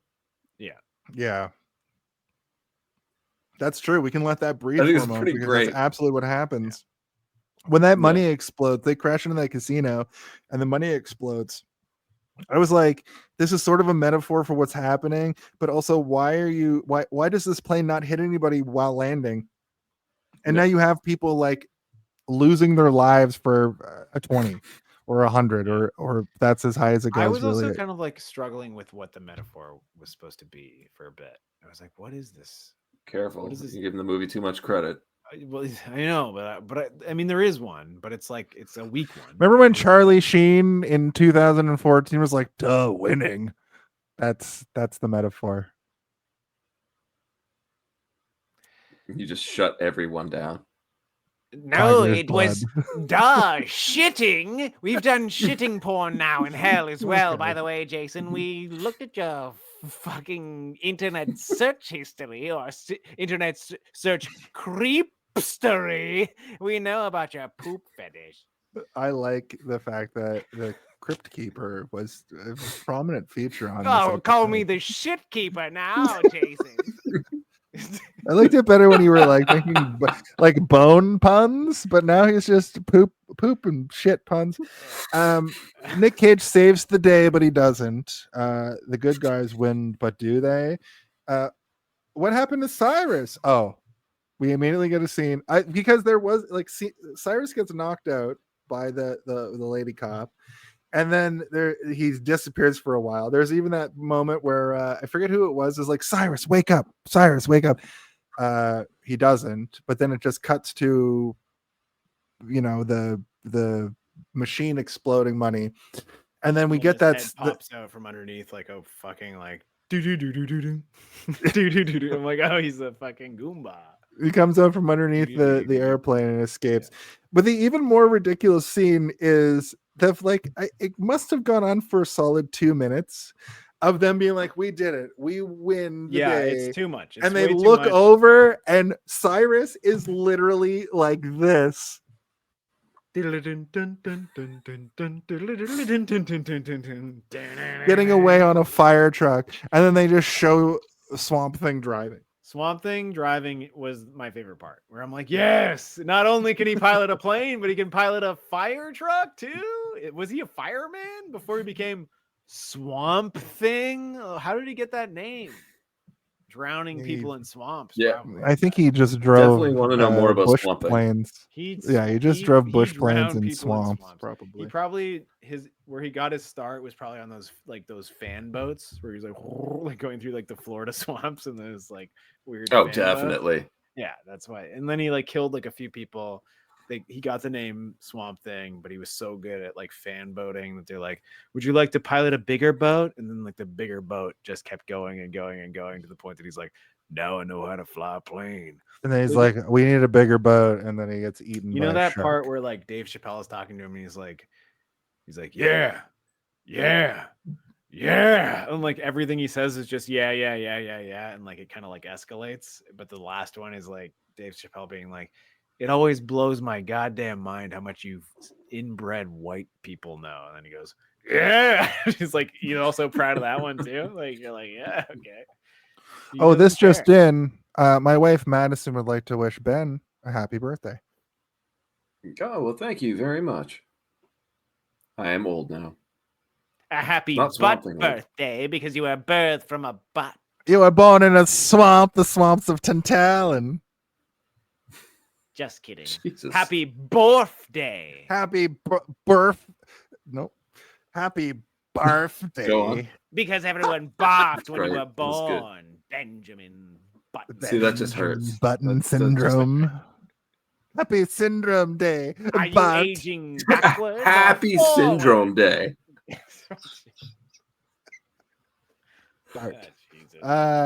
He would have gotten the girl Jesus. if he didn't have a girl. She I kisses regret him on bringing the Crypt cheek. Keeper into this. We should get rid of him. We should kill him. We should bury him. Oh, I wanted to bring this up. So everything's said and done before they go. It's really interesting to me that the lady cop kisses him on the cheek and is like, "You should have taken the bus." And I noticed at that moment, if he didn't have a wife at home, this subplot would have been he gets the girl, right? Did you guys pick up on this? Did you notice that, Jason? Did you notice that? We're just taking shots at everybody now. Yeah, of course I am. Yeah, right? Jesus. Fuck, what the hell is have you never seen a movie before? The reason that's there is because he loves his wife. I get that. But if there was no wife, he gets the girl. Yeah, but you know what they didn't do was make that character important in any way. She's true. just there. True. I don't want to say why she was there, but let's just say she was there to get raped repeatedly. But she didn't because of Poe.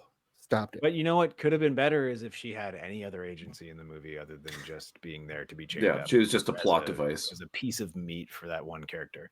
It's true. Yeah. I, going into this, thought that she was going to have much because she's even introduced on the bus and like they have like a camaraderie and you're like, oh man, she likes him because she likes that he has a family and he's going home to his daughter. And I'm like, they're gonna have something special, like a weird, like a moment where they're like and like shooting and like the fucking Danny Trejo is gonna be like, you're gonna be number 24 and like get his head blown off by her or something. You know, it was gonna be a cool moment, and that doesn't exist. It really. But that's like a cool, ridiculous thing that could happen. But instead, we get a large 2007. Zack Snyder would have done that. Yeah, We get a large swath But in he the also middle of would have this movie. really ramped up the rape stuff. There's an Too yep, that's crazy true. with it. There's an That's hour true. in the middle of this movie that makes so much sense, and then is just thrown away by the fact that as soon as they're like, we gotta go catch him on the fire truck, they find some fucking police motorcycles, and John Cusack Yeah. and Nick Yeah. Cage are like, Yeah, This is let's where- take him. Let's go. This is where I Let's was kinda go. like, the movie's over, guys. Come Yeah, on. it- We don't need yes. this. Yeah. why is this happening? Anyway, It's they because get they on the probably filmed motorcycles. that before they realized, like, oh, the movie should conclude here, but we also Do you know what I spent wrote? $20 more million on this. Do you know what chase my No. they just take motorcycles, lol. Poe should stop here before he kills somebody else and ends up back in prison. scene. He killed so many people, Well, he killed a few Yeah. people. but he now has the government on his side that are going to be like, no, he killed them in the name He's of got the law. power of God and anime on And his anime, side. yeah. There's I want to bring up the death of Johnny 23, that asshole. Okay. Did like I always remembered when the police go in and they're like, oh, here's another one, His arm. and like let's just get him out of here, and like they drag him away and the arm is just hanging from the handcuff. Yeah. How is he upright? They were hanging him like this. But the other arm wasn't attached. He was upright. They just kind of grab his body and drag him away. Well, But when he was hung the whole time in Yeah, that cage he But was- like that, he had that his- yeah, I know he was hung that way, but when they go in, that's like the visual gag is that his arm was torn off, but then wouldn't the Oh. other one still be attached? Because he's still upright next to the arm, and they just grab his torso and move him away, but he's still standing upright, but not attached to anything. This is your hey, did you see this one moment of the night? This is your hey, did you see this this one? is- What the fuck this- moment of the night? mine was The more Ben like, Mason nitpick. Mine was more like he got Joseph Mangler. He got Joseph Mangler. through the in the plane wreck that his arms got ripped off. He has no arms. His arms are gone. Okay. Exactly. They're And pulling he's a- just they're pulling an standing armless there. man mangled. out. Yeah. Maybe what I was maybe Garland Green was like, I'm gonna take those arms before I go He's like- eat this child. Eating it like a fucking corn cob. Yum. Or he took that girl's like doll just to like use as a reference to build his own human-sized one. Yeah. Just taking pieces. There's also the moment where one of the cops finds the dolls. They're like, the guys on that plane are too masculine to have a fucking doll. I can't What are you talking believe about? all those men would have a Ken doll on their plane. Anyway, you want to go make out my cruiser? Yeah, let's go. Yeah, All right. let's go make out. Let's go make out in the cruiser. Also, he wasn't on the plane with the Ken doll. Yeah. Listen, Wait. you're poking holes where holes don't need What do you to mean? be. Yeah, no, he was. He totally was. Yeah, she gave him it, right? I assume she gave Yeah. him Yeah. the doll. He was carrying that around, mauling and Yeah, just mangling. carrying it around. I really just want to say that I didn't know that. So when they go down that road where there's like a ceiling that's like got visuals on it, that's Fremont Street in Las Vegas. I thought Fremont Street happened much later for that. Fremont Street is old Las Vegas. It's the old Las Vegas. When you hear about Las Vegas, the Las Vegas Strip was Fremont Street. Okay. At some point, they put a dome over it. When you look up at the ceiling of the dome, they show things every hour. There's like an event, and we get a very brief moment here where I think you see like a fighter plane like fly down, and it's not really focused on. But I really just had a mind bending moment that I thought that LED ceiling was put in much later. I've been to Las Vegas a couple times. I've been to Fremont Street, and the only reason that I clued in on that was like I thought that thing was built in like 2004, but I learned something. So all of you Vegas heads out there who don't gamble like me, look out for it. I don't care. Who cares? I didn't realize they had the crazy ceiling in 97. Thought it was much later. Car chase and explosion. This is a movie. What It is the now. This is a fuck movie. is going on? I have to Remember- take a whiz. Do it. I'm going to tell or Ben all about a the difference between a piss, film as and a we say movie in the now. graveyard. Oh, I've, So, Ben, I've heard it, but please tell you new know about my listeners. theory. So I've got this theory. I haven't brought it up on the show in quite some time, But a movie has a major motion picture has a car chase and an explosion versus a film, which is the absence of that. And it doesn't mean that a film can't have those things. It just means to me that this is a movie because we do get a high speed chase down a tunnel. There was already explosions previously in the movie, but I really noticed it here because this high speed chase is great because it's two men on motorcycles, two heroes on motorcycles with other cops on motorcycles chasing them. And then these great set piece moments of when they make an action film. This happens a lot in the Marvel films too. It happens a lot in action movies where they use a wire to pull you off like a motorcycle or out of a car with a rope, and you can see it so prominently on the two like extra cops that get pulled off their motorcycles here. And then the John Cusack and Nic Cage keep going. They catch up to the fire truck, which, I love this sequence because we get a great sequence. We get a great moment of Nic Cage jumping off his motorcycle onto the ladder of the fire truck, and he's hanging on for dear life. He even does this weird thing where I don't know if it's like one of his arms is like weak or getting tired, and he grabs his fist for like a second to get more leverage. No, yeah, but he does like a crazy. He also like lets it go slack, and then he uses the momentum of his body janking down, and then yanks it back. It's very accurate. I don't know if you guys ever went through any kind of like military training. Anybody? No, none of us have. No. None of us have. I also find it weird that This you're trying guy's to never convince me sucked a that butt Con Air before, is a I movie. assume. We call it. I was gonna do a Crypt Keeper. No, I'm not gonna do it. We sucked a butt. We sucked a butt back where I'm from. No, yeah. Sorry, Ben. What were you gonna say? Go ahead. I just find it weird you're trying to convince me that Con Air is a movie. It's definitely not a film. Well, exactly. By your same I know metric, what we're watching here. Yeah, it's a thing. It's a that we comic book watched on screen. It was great. It's a comic book. It's a 1 hour and 55 minute commercial. It's a 1 hour and 55 minute commercial for being cool. For Hey Did You See This One?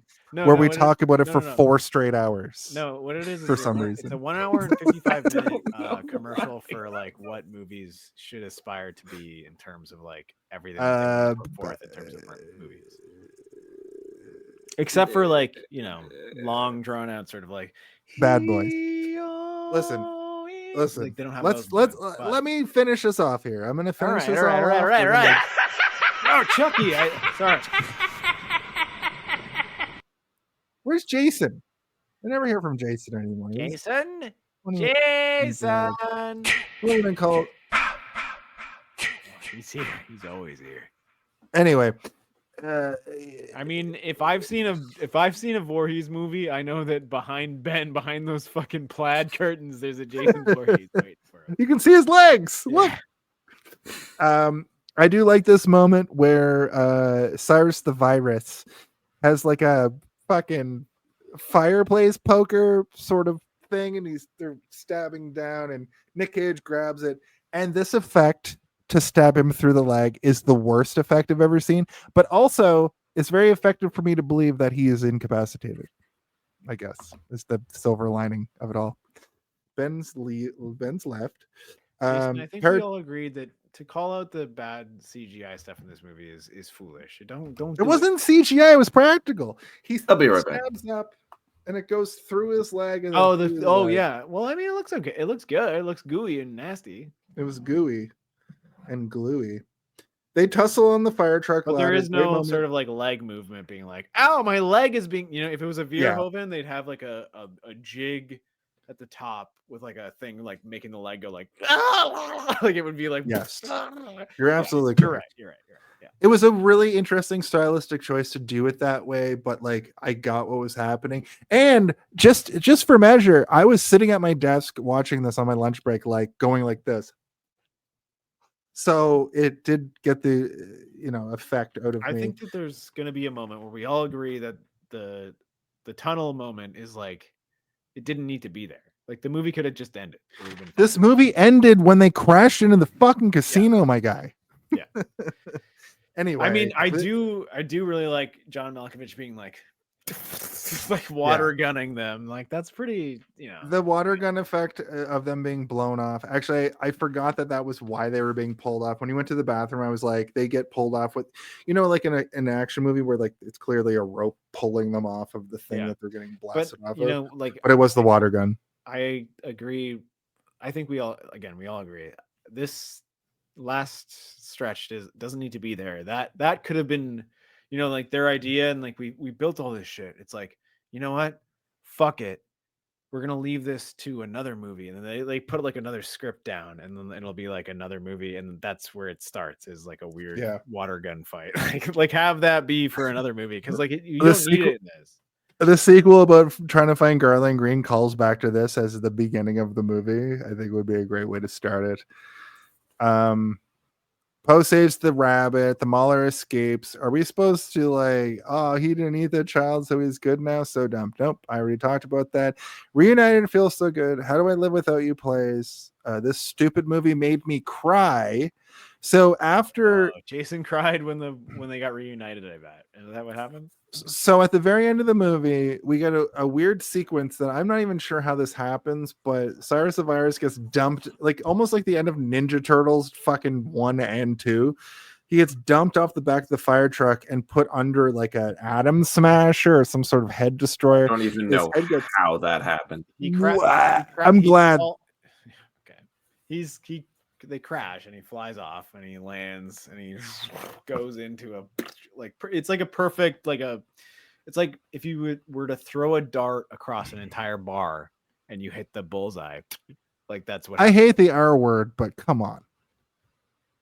What's the R word? Think about it for a second. We already said it like 10 times in this video. We have not said the R word in this video. Rape? Frittata. He falls into it and his head gets atom smashed. I don't know you're gonna say that. I said I don't know frittata. you're gonna say that word. Oh god. The Mauler escapes or reunited feels so good. So he dies. Are you expecting me to believe that you don't like the fact that he flew off and got his head crushed? No, it's fine. That's what I'm saying. Like, it reminds me you of the love end Ninja of Turtles. the Ninja Turtles. Yeah, but that made you cry. This is a Ninja Turtles movie, you ding dong. It is. This whole movie I am is a a ding Ninja dong. Turtles movie. I am a ding Comic dong. book. I'm a ding dong. Yeah. Come as a cheat. I want to say that part was stupid and it was fine. That's how a villain should die in an action figure. It's not even just that it's a comic book movie. We watch action figures bash. It's like a G.I. Joe movie. But the thing is when he finally sees his daughter for the first time after never meeting her, I got misty as fuck because I'm a sap. I got misty as fuck. Ben, come on, back me up. Do you not get a little misty when he walks up to his little girl and his wife who survived this whole ordeal? No. Not even close. Jason. Ben, do you see the way she looks at him? Ben, don't be mean. She's like, who is this monster? Your bunny's a little dirty, kid. I'm your dad. Exactly, like, right? You got the same. But she's like, I have a picture of you. Obviously saying like, you're not who I thought you would look like. And he's like, that's I have how a picture of you too. Be like, oh, I don't know. Well, Jason, you also have like parental trauma. Yeah. I do. So like, that's gonna affect you a little bit more than Ben, maybe. Who has like I think Ben has his own particular brand of parental trauma. Yeah, Ben was raised by two heartless statues made of stone. He's like, and they were like, Ben, go forth and conquer the world. And Ben was like, yes, mother. I think Trisha Yearwood singing, and I will how do conquer I the world. live without you? While he meets his daughter for the first time, it made me misty. Okay, sorry that I'm a sap. Sorry that I'm a frittata. Jason, you're not a sap, but I do question the fact that Con Air made you misty. And when we talked about Barbie, you never said you got misty during Barbie. I never said I didn't I'm get pretty misty sure you the first listened to time the I Armageddon saw soundtrack too. Barbie made me fucking weep hard. the like, first I was, time I like, saw gut-wrenchingly Barbie in crying. theaters. I got misty about some things about elements. But this movie made you misty at work while you're like His surrounded by daughter. fucking coworkers and stuff. You're like eating No, nobody can see me where pastrami I sit. sandwich, being like, I hope no one sees me crying in my desk. You were so concerned. You were so concerned about me watching Witch, because the woman gets her boobs pecked by a crow, and like well, I didn't want people to think you were a creep. nobody can see my screen. Yeah, the reason that I was concerned about you watching Witch was like, there's a part where a woman is breastfeeding a crow. That's fucking wild. that's At fucked work, up. you can't show that on screen. But that's the only part of that movie that's like, look, that's Robert Eggers again. Like, don't watch Robert Eggers movies at work, folks. Yeah. Anyway, I don't think you really need to tell people that. I know. Shouldn't I you watched just The know Lighthouse that? at home. I think The Lighthouse at work would have been fucking. do you want to see wild William work? Dafoe's butthole at work? Yes, Watch The Lighthouse at work. it's the only place I want to see it. Anyway, we get credits after all this happens, and the credits are pretty classic because we just see pictures of their face, and we get the Yeah, where they're traditional, like like a sitcom. It's me, Nicolas Cage, doing a Alabama accent. Bammer. What goes better Listen. with life goes better with love. With Mentos full and full of life. Fresh goes better with Mentos fresh and full of. Fresh goes better with Mentos fresh and full of. Fresh goes better with Mentos fresh and full of life. Mentos, the fresh maker. Listen, this has That's been what the happens world. when you talk about Con Air for 4 hours.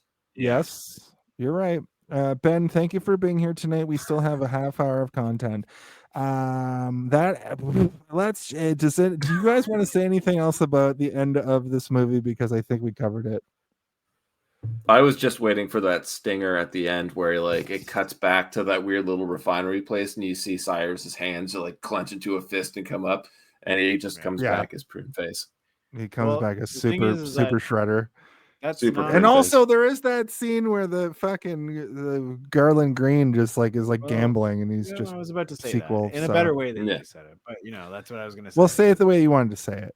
So imagine this movie ended and they're like, but there was one that got away. And it's inside of an FBI van and they're like, and it pans up to Steve Buscemi's face. Ding, ding, ding, ding, ding, ding, ding, ding. The Mangler. And then he's like, Snake Eyes. And he's like, Did I hear a Duel of Fates in there? Yeah. Or it's just Johnny 23's arm crawling down the sidewalk. Yeah, raping. But I mean, I think that was. Well, I kind don't of know the about intent. that. It was like he gets away, and he's like he's the worst one on the plane. So like I think the intent would be that they would make a sequel based on hunting him down, and there would be more to that, and his character would be more interesting. In this climactic sequence, Poe pursues Cyrus through the strip, ultimately killing him by throwing him under a construction crusher. Poe finally reunites with his wife Trisha and meets his daughter Casey.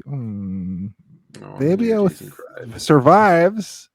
Thanks him. And Poe. What do you think the Home Alone is the Home Alone of it all? Can someone please tell me when the Home Alone? I really got to know. When is the Home Alone of it all? What is the Home Alone of it all? Now that's the Home Alone of it all. Home Alone of it all.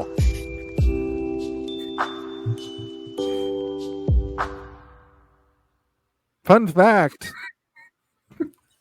Trisha and Casey's roles were kept small to keep the focus on Poe's transformation, though the emotional reunion scene still serves as a heartfelt payoff. See, even ChatGPT knew it. On this podcast, this show, it's not even a podcast at this point. It's a television program that you just put on and you forget all your worries and you think about nothing and you listen to what we're saying. But the guest on this show always goes first. So Ben, why don't you give us your Home Alone of it all? And if you don't remember what the Home Alone of it all is, I'll tell you. The Home Alone of it all is the idea that in the movie Home Alone, when Kevin McAllister slaps down the blueprint on the table and he starts murdering fucking adults, he says, "Oh, this is the part of the movie you all came to see, didn't you?" Could be the third act. It could just be your favorite part of the movie. What's your Home Alone of it all, Ben?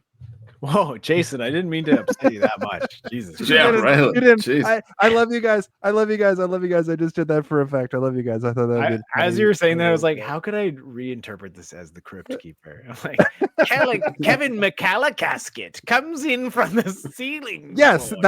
yes, absolutely. okay. Ben, what's your Home Alone of it all, buddy? Honestly, we've already addressed it really briefly, and that is how I was saying when we get that second wave of characters coming onto the plane, it just I was already sold. The movie had me. Like there's nothing else I could do. I was already really enjoying it. When you up the ante when you don't need to and make it that much more enjoyable, it automatically becomes one of my favorite films. I'm gonna keep going back to it because you already gave me what I wanted. Now you're just giving me even more of the same, and you're making it that much more enjoyable. And it doesn't dip at all in this movie. It just gets crazier and crazier and crazier. So as soon as that one point hits where you're just shocked, and then you realize this is the direction we're going in, it was a turning point in a movie that didn't need to be turned. And I will forever love this movie for that feeling. So yeah, it's the landing and bringing on the new prisoners that is the Home Alone of it all for me. Awesome. Yeah, that's a really good selection. How about you, Steve? I mean, that I'm not gonna lie, that was gonna be mine. So I have to think of a new one. Mine will be when the two of them, Kevin McAllister. When the wet bandits. When Macaulay Culkin shows up and starts murdering people, he is when, actually Garland Green. When Baby O, or Oh Baby, is that his name? Oh Baby, Baby O. Oh baby, Baby O. And Nick Cage are when they're going through his bag of or his box of stuff, and they're kind of like they're showing each other the things that they're excited about, but then Baby O is like, yeah, but I'm gonna be locked up for a long time. And he's like, not with my help. I'm gonna get you the fuck out of here. And then Nicolas Cage does this weird thing where he like grabs him by the shoulders and he goes, ah! Like he does like a weird like ah! Like he howls to the ceiling, and I'm like, it's all right, here we go. So uncomfortable. Well, yeah, but what kind of Nick Cage movie? Like, it's almost like he does like a stamp definitely like that at the beginning of a movie when it's gonna be like this is not an Oscar performance. This is a Nick Cage getting crazy performance. He stamped it with like it's almost like he's being branded like from someone behind him. So that's mine. And if you look for them, they're there. They're in a lot of his movies. He does that a lot where he goes, he does it a lot. Yeah. I thought that like going into the air would be the Home Alone of it all for me. But I think the last push where they enter Vegas is my Home Alone of it all for this movie now. I really enjoy the idea that all hope is lost. We have to land in Las Vegas. They don't kill anybody. They land in the middle of like the Las Vegas Strip, but then they still end up smashing into a casino. And then there's a whole like fourth act of jumping onto a fire. The whole fire truck shit was really just like, it's so entertaining, but also it really puts a stamp on it. And that part of the movie would be like if this movie came on TV, if like TV still existed the way that it did in 1997, I would stop channel surfing and just watch that end sequence because it was so fucking good, And then, like, is that John Malkovich with a fireman's hose? And then I'd fucking cry all over again. So that's my Home Alone of it all. Just okay the last. That you cried, Jason. We weren't trying to make fun of the fact that you were crying. It's okay to cry. I was. I know Ben was, well, and I'm making fun of myself. I know. So. I also made fun, but I cry at stuff all the time, and like sometimes even just like I'll listen to a song and cry. So like it's not like there's nothing wrong with it, man. Cry at shit that makes you cry and feel good about it, because crying usually at the end of it you feel pretty good afterwards. Well, look at what we've been talking about through this entire film is how well it can they've managed to emotionally manipulate the viewer. Yeah. The whole movie is an emotional. We've But brought it also, up numerous The times. story is also emotionally manipulating the characters within the whole thing is emotional manipulation. Yeah. It's And then great. like they're all action figures and they're all super villains and they're all fucking these weird different characters that are I am all actually each worse like- than the last. I'm like weirdly surprised that like how RoboCop got turned into like action figures and Alien got turned in, and Terminator got turned into action figures. I'm surprised there wasn't like a Con Air and it's like get off my plane and it's like wrong movie. you know like there I wasn't said that like- Garland right at the Green with outset. collectible heads. Yeah. He buy his Yeah. car. They Yeah. drove through 3 states.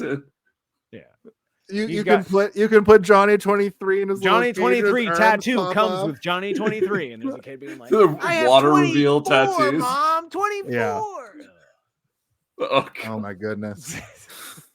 Well, at this point in the show, it's time to play the greatest game that anybody's ever played. Everybody's trying to say how good a game it is. It's time to play Guess the MPAA. Hello, my name, of course, is Connor Erickson, and I am your host for tonight's MPAA rating game. The rules are simple. I'm going to turn it over to my co-host, Stephen Eyre, Raid Siren, to tell you the rules.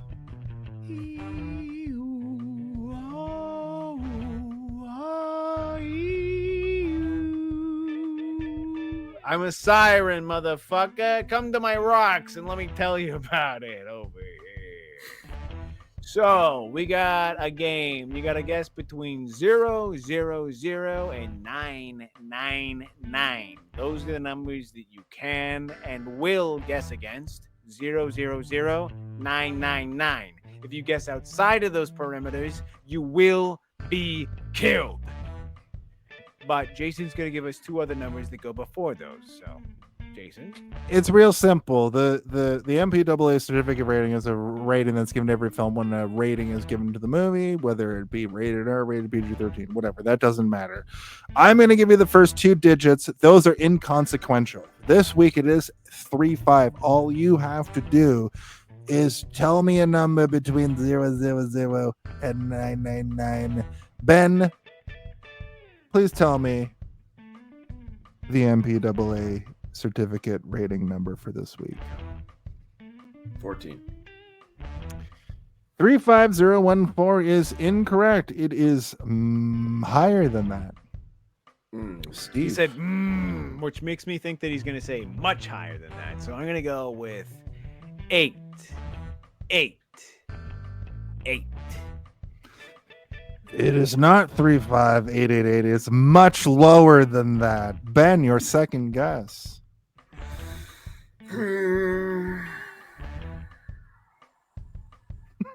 So 9. I'm sticking with the last 2 digits. 98. 35098 is not the number. It is higher than that. Steve, your second guess. 1, 5, 0. Now, Ben, you have to follow me here. The answer to this number is slightly higher than his previous guess. It starts with 3-5. It's lower than the number he said and higher than the number you said. So, what's your guess? What was his last guess? What is What it? is your last? 150. It's not 3510. It's lower It's than that. lower than 150. It's higher than that. Sorry, it's higher than It's higher than 351. 150. Okay. Higher than Higher than 150? that. Slightly higher than that.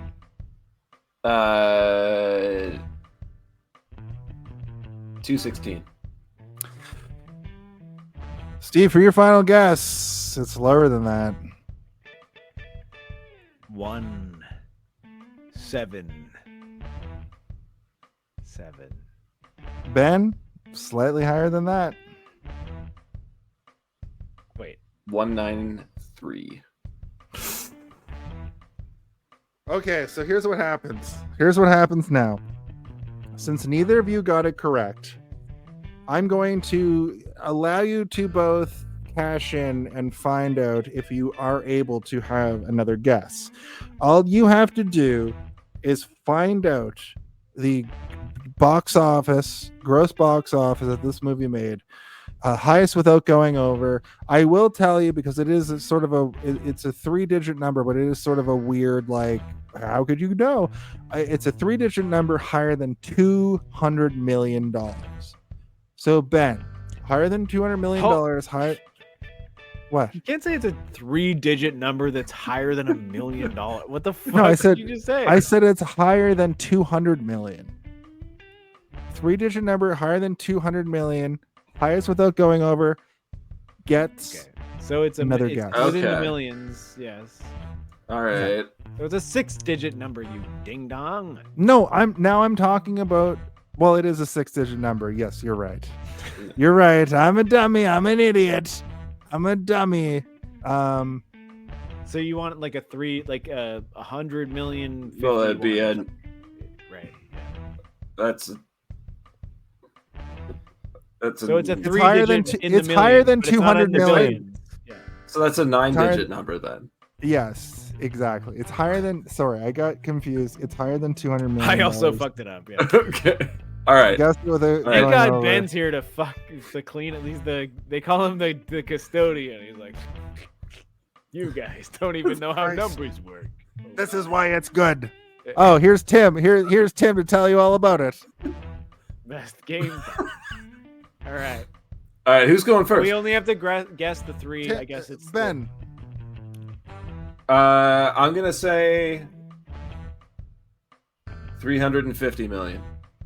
Okay, Steve. I'm gonna say.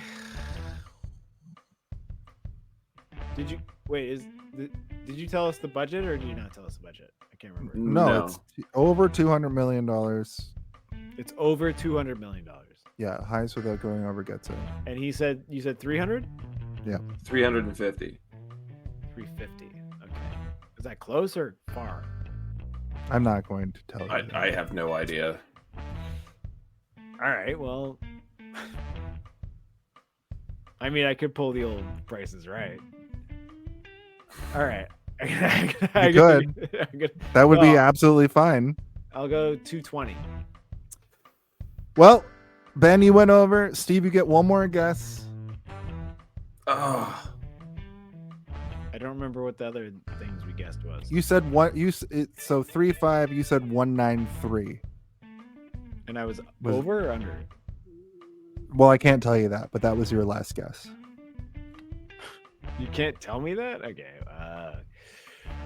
This is an interesting game, guys.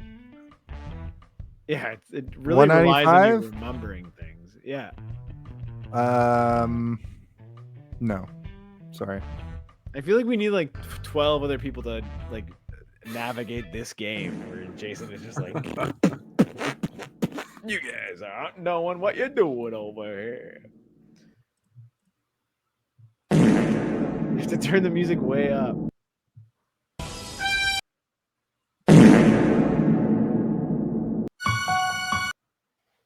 Oh, I like that. Give me what I want. Tell me what the movie is. Tell me what the movie is. Tell me what the movie is. Tell me what the movie is. I forgot about that one. You guys are gonna kick yourself. The MPAA certificate rating this week was, oh my god, you're gonna hate me. 35192. Oh. One off. I was you couldn't tell me below or above. No, not for that part. I can tell you about if the box office. The box office was 224 million, and the budget was 74 million. It made that little. I find that crazy. I mean, Well, back I then, mean, that's a lot. That's a sequel. That's an amount to make a sequel. Not enough to make a Steve Buscemi. I 224 went mil and on a gambled 74 my million? brains out sequel. Yeah. I guess we really should have asked if there was if we were accounting for inflation. Well, we're not going to do that because we're gonna dial in on what Wikipedia tells us. Only account for inflation for your gallbladders, which seem to be inflated, both of yours. That man. As the time ticks midnight, let's go to our final thoughts. Who would be a Batman villain who takes her Yeah. gallbladders? The gallbladder. They call me the gall gargler. The gall gargler. I don't know. I couldn't think of anything. Are you kidding me? I couldn't think of anything. The gargler. The gargoyle. He's like a gargoyle. Gargoyle. Fantastic. He comes and takes a doll in the night. All right, Jason, what's going on? Where'd you go? Yeah. It's time for our final thoughts.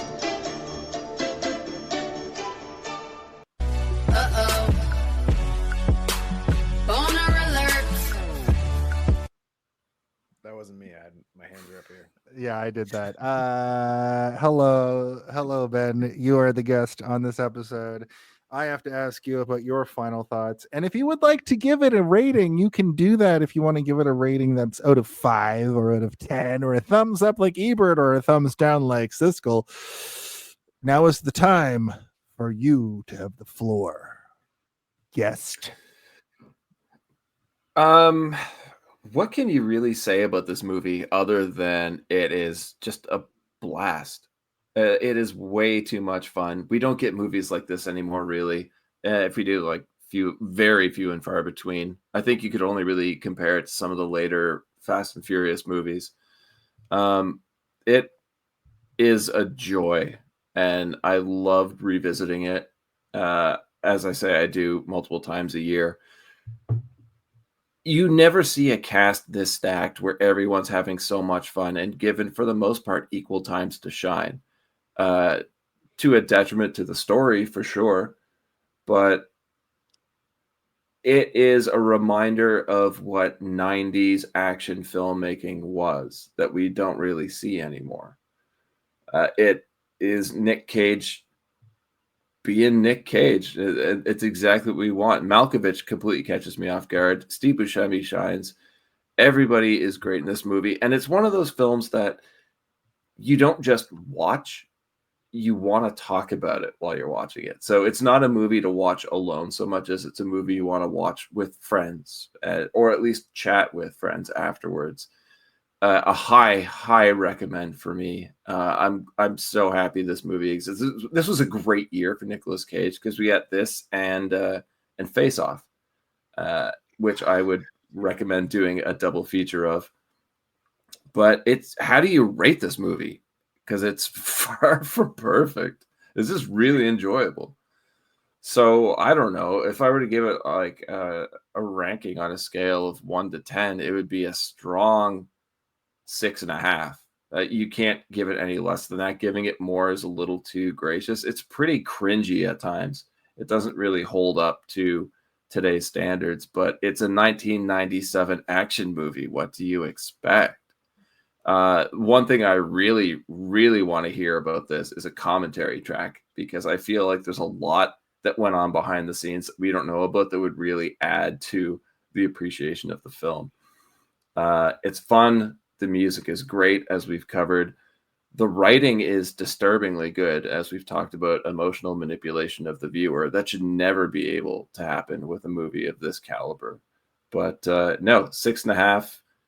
I think it's pretty strong 1997 action film. What do you guys think? I mean, sorry. I thought this was a discussion. I didn't know that Jason was going to use clap. No, I completely agree. And like, one of the things that I love about it is that it seemed like it did manipulate all of us on different wavelengths. Like, we all kind of had a different. Give me what I want. Give me what I want. And it did, Jason. It did give you what you wanted. You sick, twisted pervert. Jason loves a movie where there's ambiguous pedophile in it. I'm just kidding. I'm just joking. He loves a movie that doesn't have an ambiguous pedophile. He loves a full-blown pedophile. I'm just kidding. I'm just kidding. I'm just kidding. I'm just kidding. I'm just kidding. So for me, like, yeah, I went into this thinking it was going to be, kind of painful because I remembered it being one of those things that I was forced to watch with the boys when I was a kid. But, it turns out it wasn't one of the things that I was forced to watch with the boys. It's one of those things that I watched with the boys when I was a kid, and it kind of sticks with me still to this day. And like, I like it. And it is a reason that I am a little bit more boyish than I'd like to admit sometimes. And that's not a bad thing. I think that there's like movies like this, like kind of give people a bad name when it comes to who they are and how they interact with people, especially when it comes to film, because like you're supposed to like things based on who you are, but sometimes you can like things a little bit, there's a little crack that you can like things outside of who you are. And I think this is one of those movies for me. I like it. I like it a lot. And I don't particularly know why, other than the fact that I sort of grew up with it and understand the people around me who liked it in the way that they do. And watching it the other day, I was like, you know what? I like this for my own reasons now, like a whole new crop of reasons that aren't what I was supposed to like it back then. So I can recommend this to almost anyone, I think. Like if you can come into it understanding what it is, which is it's basically a comic book movie. It's a cartoon. It's something that is meant to be overwhelming in the best ways possible. It's supposed to overwhelm your senses in every way. There's explosions, there's crazy music, there's characters that are named ways that you would never name a person ever. Like you would never name this guy this, but that's what his name is. So here we are. And I like that stuff. Like when I'm creating things with my friends, I'm like, what is the wildest name we can give this person without it being so wild that it would be like you would never think a person could be named that? And then you rein it back just a little bit, and then sometimes you just like blow it right out of the water. You're like, no, we're gonna name him something crazy like Torpedo Butt Fucker. And you're like, okay, well, that's maybe too far. That might be too far. That's maybe too far. Torpedo Butt Fucker, too far. But I like it. Bonfire Con Air. And I do think that like the conversation between the three of us has also sort of like dusted away a little bit of like sleepies in my eyes. Because when I came in here, I'm like, I don't know if I liked it that much, but I did like it.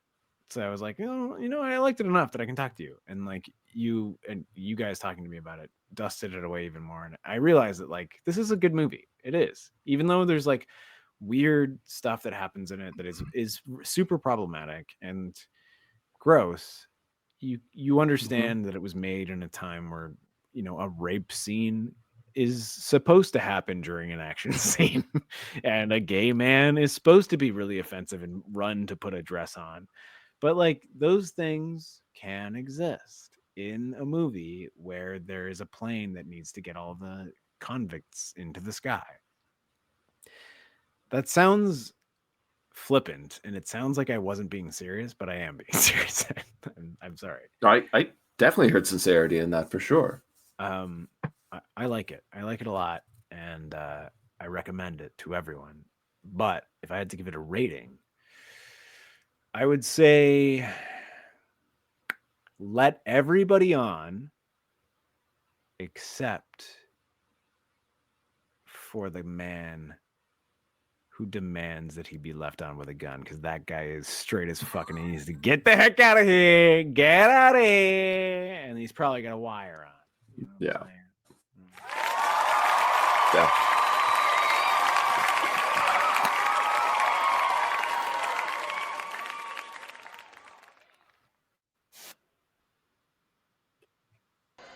Give me what I want. Give me what I want. Fuck. The reason we do that, Ben, now is because we used to use the Undertaker, boom. But since he's a horrible Trump supporter, we switched to a great wrestler, and now it's Batista. It was a fun watch. Jerry Bruckheimer knows how to produce action films with heart. That's for sure. It is a big and loud and stupid, mostly, but it is so fun and entertaining. As mentioned, Nick Cage is so normal and reserved compared to a lot of his other roles. This is almost more a John Malkovich film. And they play excellently off each other. Solid 4 to 5. I give this leaving Las Vegas and then entering Las Vegas out of Nevada, USA. Also, on top of that, I just really wanted to say about this film in particular, like, I had such a fun time watching Con Air compared to a lot of movies we cover on this show that I can't even believe that this movie exists in the way that it does. Like some of the set pieces just blew my mind away. I can't believe that it's so poignant and fun. Said it earlier, which is like, this is like a better version of Waterworld, which I 100% agree with you on that, because I really don't like Waterworld, but I really like this movie. And they do feel like they are almost the same movie. Just like bloated action films, like as far as bloated action films go from the 90s, like in the 80s, the action movies were so much smaller scale, but then when you really have to outdo yourself over and over, this is really like peak. I kept thinking of Die Hard while I was watching this, and Die Hard would never do anything remotely close to a Con Air. But it's literally the evolution of 10 years of cinema that gets us from there to here. So yeah, 4 to 5. I also give this movie. I feel like Jason hasn't seen all the Die Hards. Hold on, have you seen all the Die Hards? I've only seen Die Hard 1 and 2. Okay, I'll get to them. Yeah. I also watched all the Lethal Weapons and all the Beverly Hills Cops within a month. So they're all up here as the There's same gonna be a movie. point where you're gonna be like, oh, Die Hard did do a Con Air. Yeah. Wait a minute. Yeah. I know that Bruce Willis crashes a motorcycle into a helicopter as well. Anyway, there was no prisoners attached to it. No. But I do give this movie Bruce Willis out of a John Malkovich. So wait, very good. What does that mean? Holy I don't know. Who cares? But now what we does have that mean though? What does that mean? I think maybe it means we need to rub our heads together. I don't think so. Get your ball. I give this a Bill Hader impression of John Malkovich. With all those very poignant actualizations, I would like to talk about our oh my god, this is so fucking funny. Well, first, give me some cheers and give me some props. Also, what does Batista have to say? Because I think that I want to give him what he wants. At the end of What'd you say, sir? I can't hear you. What'd you say? What does Batista want from me? Batista, what do you want from him? Give me what I want. Oh. Give me what I want. Oh my god, you better do it. He seems serious. I want plugs. I want to plug our shit. All right, let me just plug this in right here and...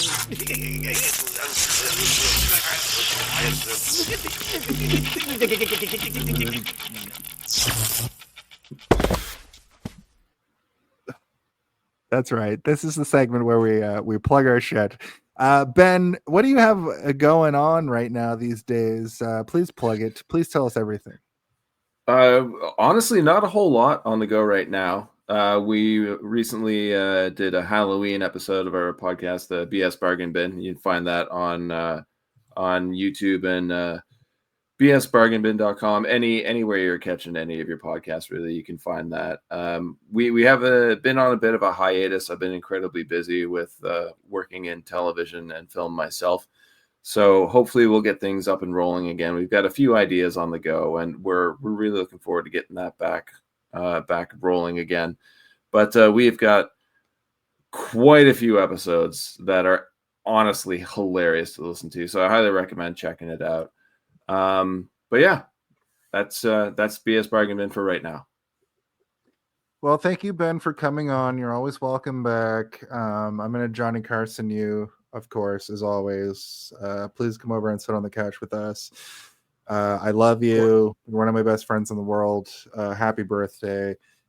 Steve, what do you have cooking up on the old Stephen Air trajectory? I have some exciting news, y'all. What are they called? Darth Theorist, the thing that I do every week. We've now decided to split our hairs a bit, and we're doing Game of Thrones videos now as well. So Darth Theorist is now split and become the Three-Eyed Theorist. Dun, dun, dun, dun, dun, dun, dun, dun, dun, dun, dun, dun. If you love Game of Thrones, then you should come check it out. But we haven't launched it yet, but we're this is maybe like a hot take. I should have maybe not said this, but who knows? But I also am like, we should do Darth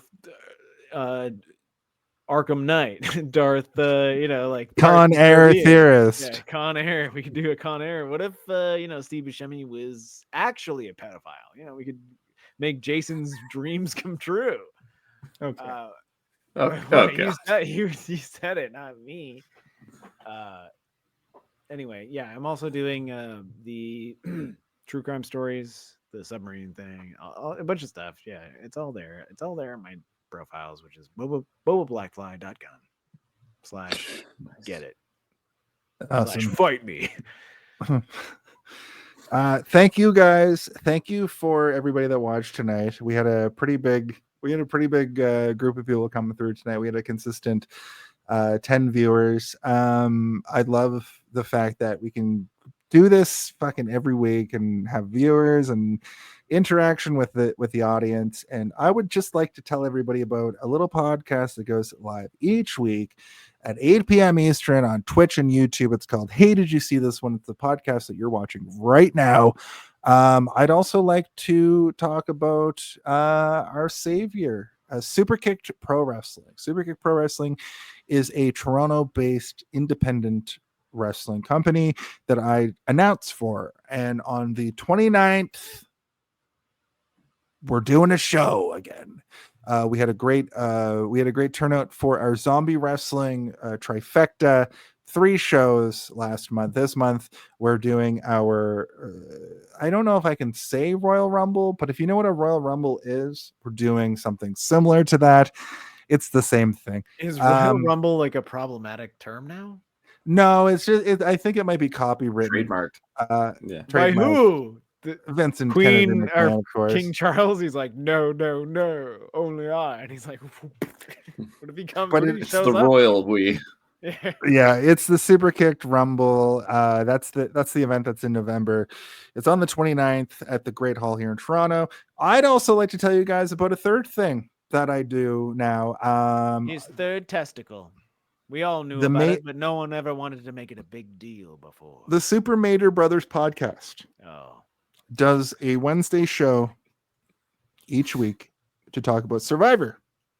And I've been a guest on that very frequently. And it's a very fun time if you're a fan of Survivor. We go live directly after the episode airs. So, like, once you've watched Gabe or Sue or Saul or Guinevere from Canada, once you've watched them be despicable and stab each other in the back, you can come and watch our show right after that. And that's great. And once again, I'd like to tell you guys about your God and Savior. Hey, did you see this one every week? Live on wherever you get your podcast. On Friday also, that's when we put up our video on demand for the episode you just watched and also the audio versions. This is going to be an exceptionally long episode, but I'm expecting everybody to come out and watch because this episode was fucking gold. This is a good episode. It's going to take you a couple weeks to get through. I know a lot of you are only on episode like 16, so someday you'll get here. But hey, did you see this one? It's the world's greatest podcast. Nobody can really take it away from us that we fucking kill it every week. You know, like undeniably having one guest and Steve and Jason corral that guest into greatness, I think is the best way to put it. Is the way you have to look at it. So thank you everybody tonight. Steve, as usual, I'll end it off here, but there's a little thing that we do on the show here. I think, Ben, you've been here enough times that you kind of know where I'm going with this, but there is just one question that has to be asked each and every week on this show, and Ben's going to ask you right now what it is.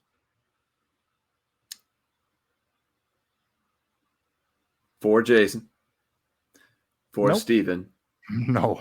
I'm doing it anyway. It's the old one. I haven't done this before. Wait, let him do it, Jason. You sick fuck. No, you know what?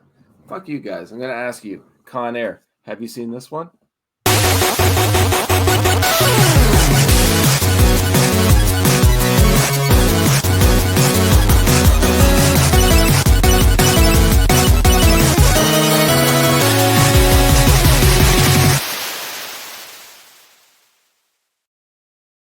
I do actually regret not just letting Ben do that, because I've been watching old episodes and goddamn what a weird thing we used to do. For Steven and Ben, I'm Jason.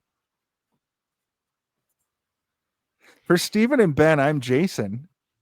For Jason and bend over Ben and Jason spread your ass cheeks, Jason, I am Skeletor. Ben, you're up.